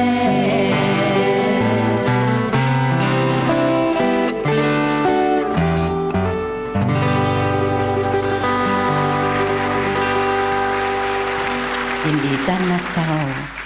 รักของแม่มีเพลงแม่ของแผ่นดินอีกเพลงหนึ่งนะเจ้าเพลงนี้คุณปุ้มพงษ์พรหมวงตะวันนะเจ้ากับอาจารย์วีระช่วยกันแต่งเพื่อทูลเกล้าถวาย สมเด็จพระนางเจ้าในตอนนั้นท่านพระองค์ท่านยังมีพระชนชีพอยู่นะเจ้าแล้วก็แต่งเพลงโชคดีมากเลยจะเป็นเพลงสุดท้ายที่ทูลเกล้าถวายพระองค์ท่านแล้วก็คิดว่าท่านคง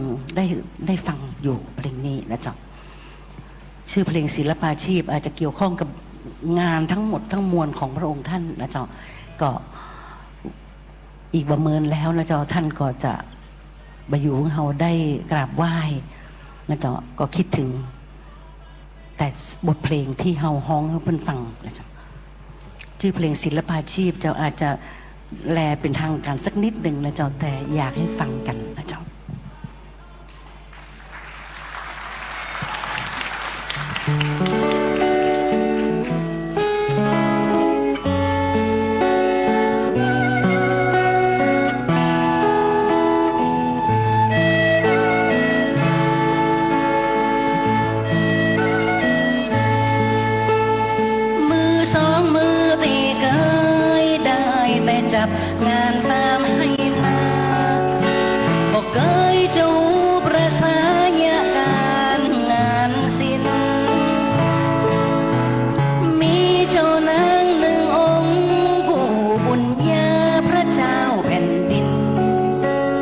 ส่งสอนเฮาสร้างสรรค์ผลงานงดงามใหญ่ไม่มาถักทอพื้นมัดมีแปรว่าเพลิดเพลายวายฮือสารเป็นสายเป็นลายเลิศ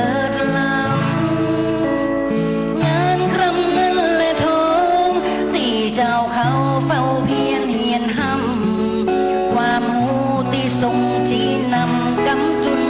ครอบครัวส่งเป็นไฟส่องแสงจีตายามที่ฟ้ามืดมัวทั่วเขตแดนท่านปลูกปัญญาพ้องชนศิลปาชีพนี้ตีหล่อเลี้ยงอาชีพคนจนแข็งแกร่งด้วยความหูแห่งแผ่นดินต่อฝ้ายลายจกล้ำตีดูเด่นกว่าภัยมากมีงานปันดินแต้มสีเรื่องราวหลากหลายผ้าปักมือไม่น้อยปักด้วยใจที่ทุ่มเทไปดอกไม้ประดิษฐ์จำลองสวยงามจับตางานฝีมือสลาไม้ล้วนประณีตและทรงพลังหนังตะลุงงามล้นจนดังก้องฟ้าตุ๊กตาอ่างทองเรือกรและของเมืองนารา ยานลิเผากระเป๋าที่เฮาภูมิใจ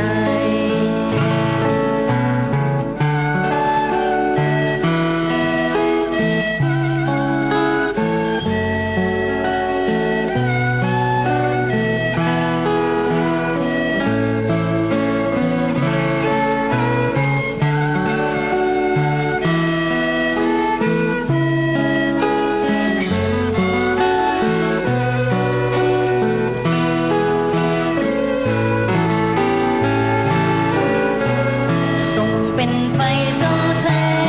งจีตายามที่ฟ้ามืดมัวทั่วเขตแดนท่านปลูกปัญญาของชนศิลปาชีพนี้ตีหล่อเลี้ยงอาชีพคนทรงแสดแข็งแกร่งด้วยความหูแห่งแผ่นดินมือสองมือตีเกยได้แต่จับงานตามให้นาบอกเกยจะหูประสายการงานศิลป์มีเจ้านางหนึ่งองค์ก็บุญญาพระเจ้าแผ่นดินทรงสอนเฮาสร้างสรรค์ผลงานงดงามทรงสอนเฮาสร้างสรรค์ผลงา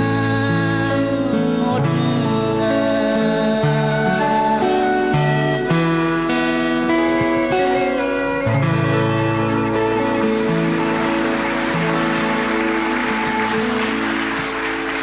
ยินดีจ้านักเจ้า ขอบคุณพี่แอดมากที่กรุณามอบเพลงนี้เพราะว่าผมเป็นคนขอนะครับด้วยสำนึกในพระมหากรุณาธิคุณนะครับและก็ในสิ่งที่เราทุกคนได้น้อมสำนึกนะครับแล้วก็ในเรื่องการแสดงในความอาลัยนะครับในการสวรรคตของเสด็จพระนางเจ้าสิริกิติ์พระบรมราชินีนาถบรมราชินีพันปีหลวงนะครับ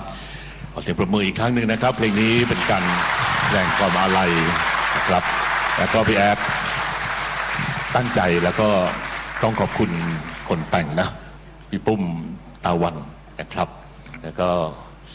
ขอบคุณวงดนตรีกรมประชาสัมพันธ์นะฮะซึ่งก็คิดว่าครับคงจะได้ไปเล่นที่เฮือนสุนทรีบ้างนะฮะครับก็คงเป็นช่วงท้ายนะครับที่วันนี้พี่แอดตั้งใจมากสำหรับคอนเสิร์ตนะครับอาจจะเป็นคอนเสิร์ตที่เรียกว่าไม่ใหญ่โตอะไรมากมายนักสำหรับเวทีแห่งนี้แต่เป็นเวทีที่พวกเรากรมประชาสัมพันธ์ตั้งใจทำให้กับพี่น้องประชาชนทุกท่านนะครับได้ใช้เวทีแห่งนี้ที่ต้อนรับทุกๆศิลปินนะครับไม่ว่าจะเป็นศิลปินที่จะเริ่มต้นหรือก็ศิลปินที่เคยได้เดินทางกันมาแล้วแล้วอีกหลายๆศิลปินนะครับที่2 ปีที่แล้วนะครับได้มาบนเวทีแห่งนี้นะครับขอบคุณมากๆด้วยนะครับครับในช่วงท้ายเนี่ยเป็นเพลงพิเศษใช่ไหมฮะเพลงพิเศษมีผู้ไม่ทราบใครขอฮะอ๋อใช่มีคนขอนะครับแต่ผมยังสงสัยนะพี่แอดคือตอนที่พี่จรัญมโนเพชรเคยถามผมเหมือนกันว่าโยเคยมีพี่สาวไหมเพลงพี่สาวครับบอกมีครับมีชอบผู้หญิงอายุมากกว่า ตอนนั้นเหมือนกันนะครับแต่ตอนนี้คือถ้าพี่จรัญ74ใช่ไหมครับแล้วพี่สาวคนนั้นตอนนี้ยังอยู่อายุเท่าไหร่แล้วครับครับก็เลยเมื่อสมัยก่อนก็คือมีมุกอำสนุกกันหลายเรื่องราวแล้วก็วันนี้ที่พี่แอดได้ร้องเพลงหลายเพลงก็คิดว่าคงจะนึกถึงพี่จรัญ มโนเพชรอยู่หลายเพลงนะครับแล้วก็น้ำตาซึมๆอยู่นะครับครับก็คงจะเป็นช่วงท้ายนะครับผมคงจะต้องขอกราบขอบพระคุณมากๆเลยนะครับที่พี่แอดสุนทรีเวชานนท์นะครับ70 ปีกุหลาบล้านนานะฮะแล้วก็ต้องขออภัยว่าพี่เจนบอกว่าไม่อยากให้ใช้คำว่า70เลยนะครับอบอุ่นมากๆครับวันนี้ขอบคุณนักดนตรีนะครับโจครับโจคุณนิ่มครับนะครับปกตินี่เดินเทินสุนทรีนี่ขอกันแบบนี้ไม่ได้นะครับเพราะว่าต้องตามคิวบ้างแล้วก็ลำดับเพลงต่างๆด้วยบ้างนะครับแล้วก็วงดนตรีไทยกรมประชาสัมพันธ์น้องมนครับน้องมุกครับขอบพระคุณนะครับทางท่านผู้ชมทุกท่านขอบพระคุณกรมประชาสัมพันธ์นะครับ NBT ครับวันนี้เราได้บันทึกรายการแล้วก็ทั้งออกอากาศสดด้วยของถนนดนตรีไลฟ์แล้วก็จะได้นำเสนอในทางภาคของวิทยุและก็ทีวีกันอีกครั้งหนึ่งนะครับวันนี้ขอบคุณมากๆครับมีข้าวของที่มามอบให้กับศิลปินแล้วก็พี่แอดบอกว่ามีทุกอย่างก็จะนำกลับไปวันนี้อาจจะเดินทางไปโดยวันพรุ่งนี้นะครับเครื่องบินแต่ว่าคงไม่สะดวกวันนี้มีเจ้าภาพนะฮะมีผู้สนับสนุนจะขอนำข้าวของทั้งหมดส่งไปให้พี่แอดที่เชียงใหม่นะครับก็จะช่วยสนับสนุนด้วยขอบคุณมากนะครับขอบคุณจ้าขอบคุณทางสมานไก่ย่างปทุมธานีครับมานำของไก่ย่างมามอบให้กับศิลปินแล้วก็ทีมงานด้วยนะครับขอบคุณมากๆนะครับขอบคุณทุกท่านนะครับแล้วก็เราจะพบกันใหม่กับถนนดนตรีไลฟ์ในเดือนหน้า27 มีนาคมนะครับใช่เลยนะฮะรักปอนและกับขอให้เหมือนเดิมนะครับไทยธนาวุฒิอินโบโดกันและกบไมโครนะครับพบกันใหม่ในเดือนหน้าแล้ววันนี้ขอบคุณนะครับและขอให้พี่แอดเดินทางกับโดยสวัสดิภาพแล้วก็เพลงสุดท้ายที่จะร่วมกันร้องในเพลงนี้ขอบคุณนักหงาด้วยนะครับที่จะมอบเพลงนี้มาให้กับถนนดนตรีในเพลงสุดท้ายที่จะล่ำลากันเชิญครับ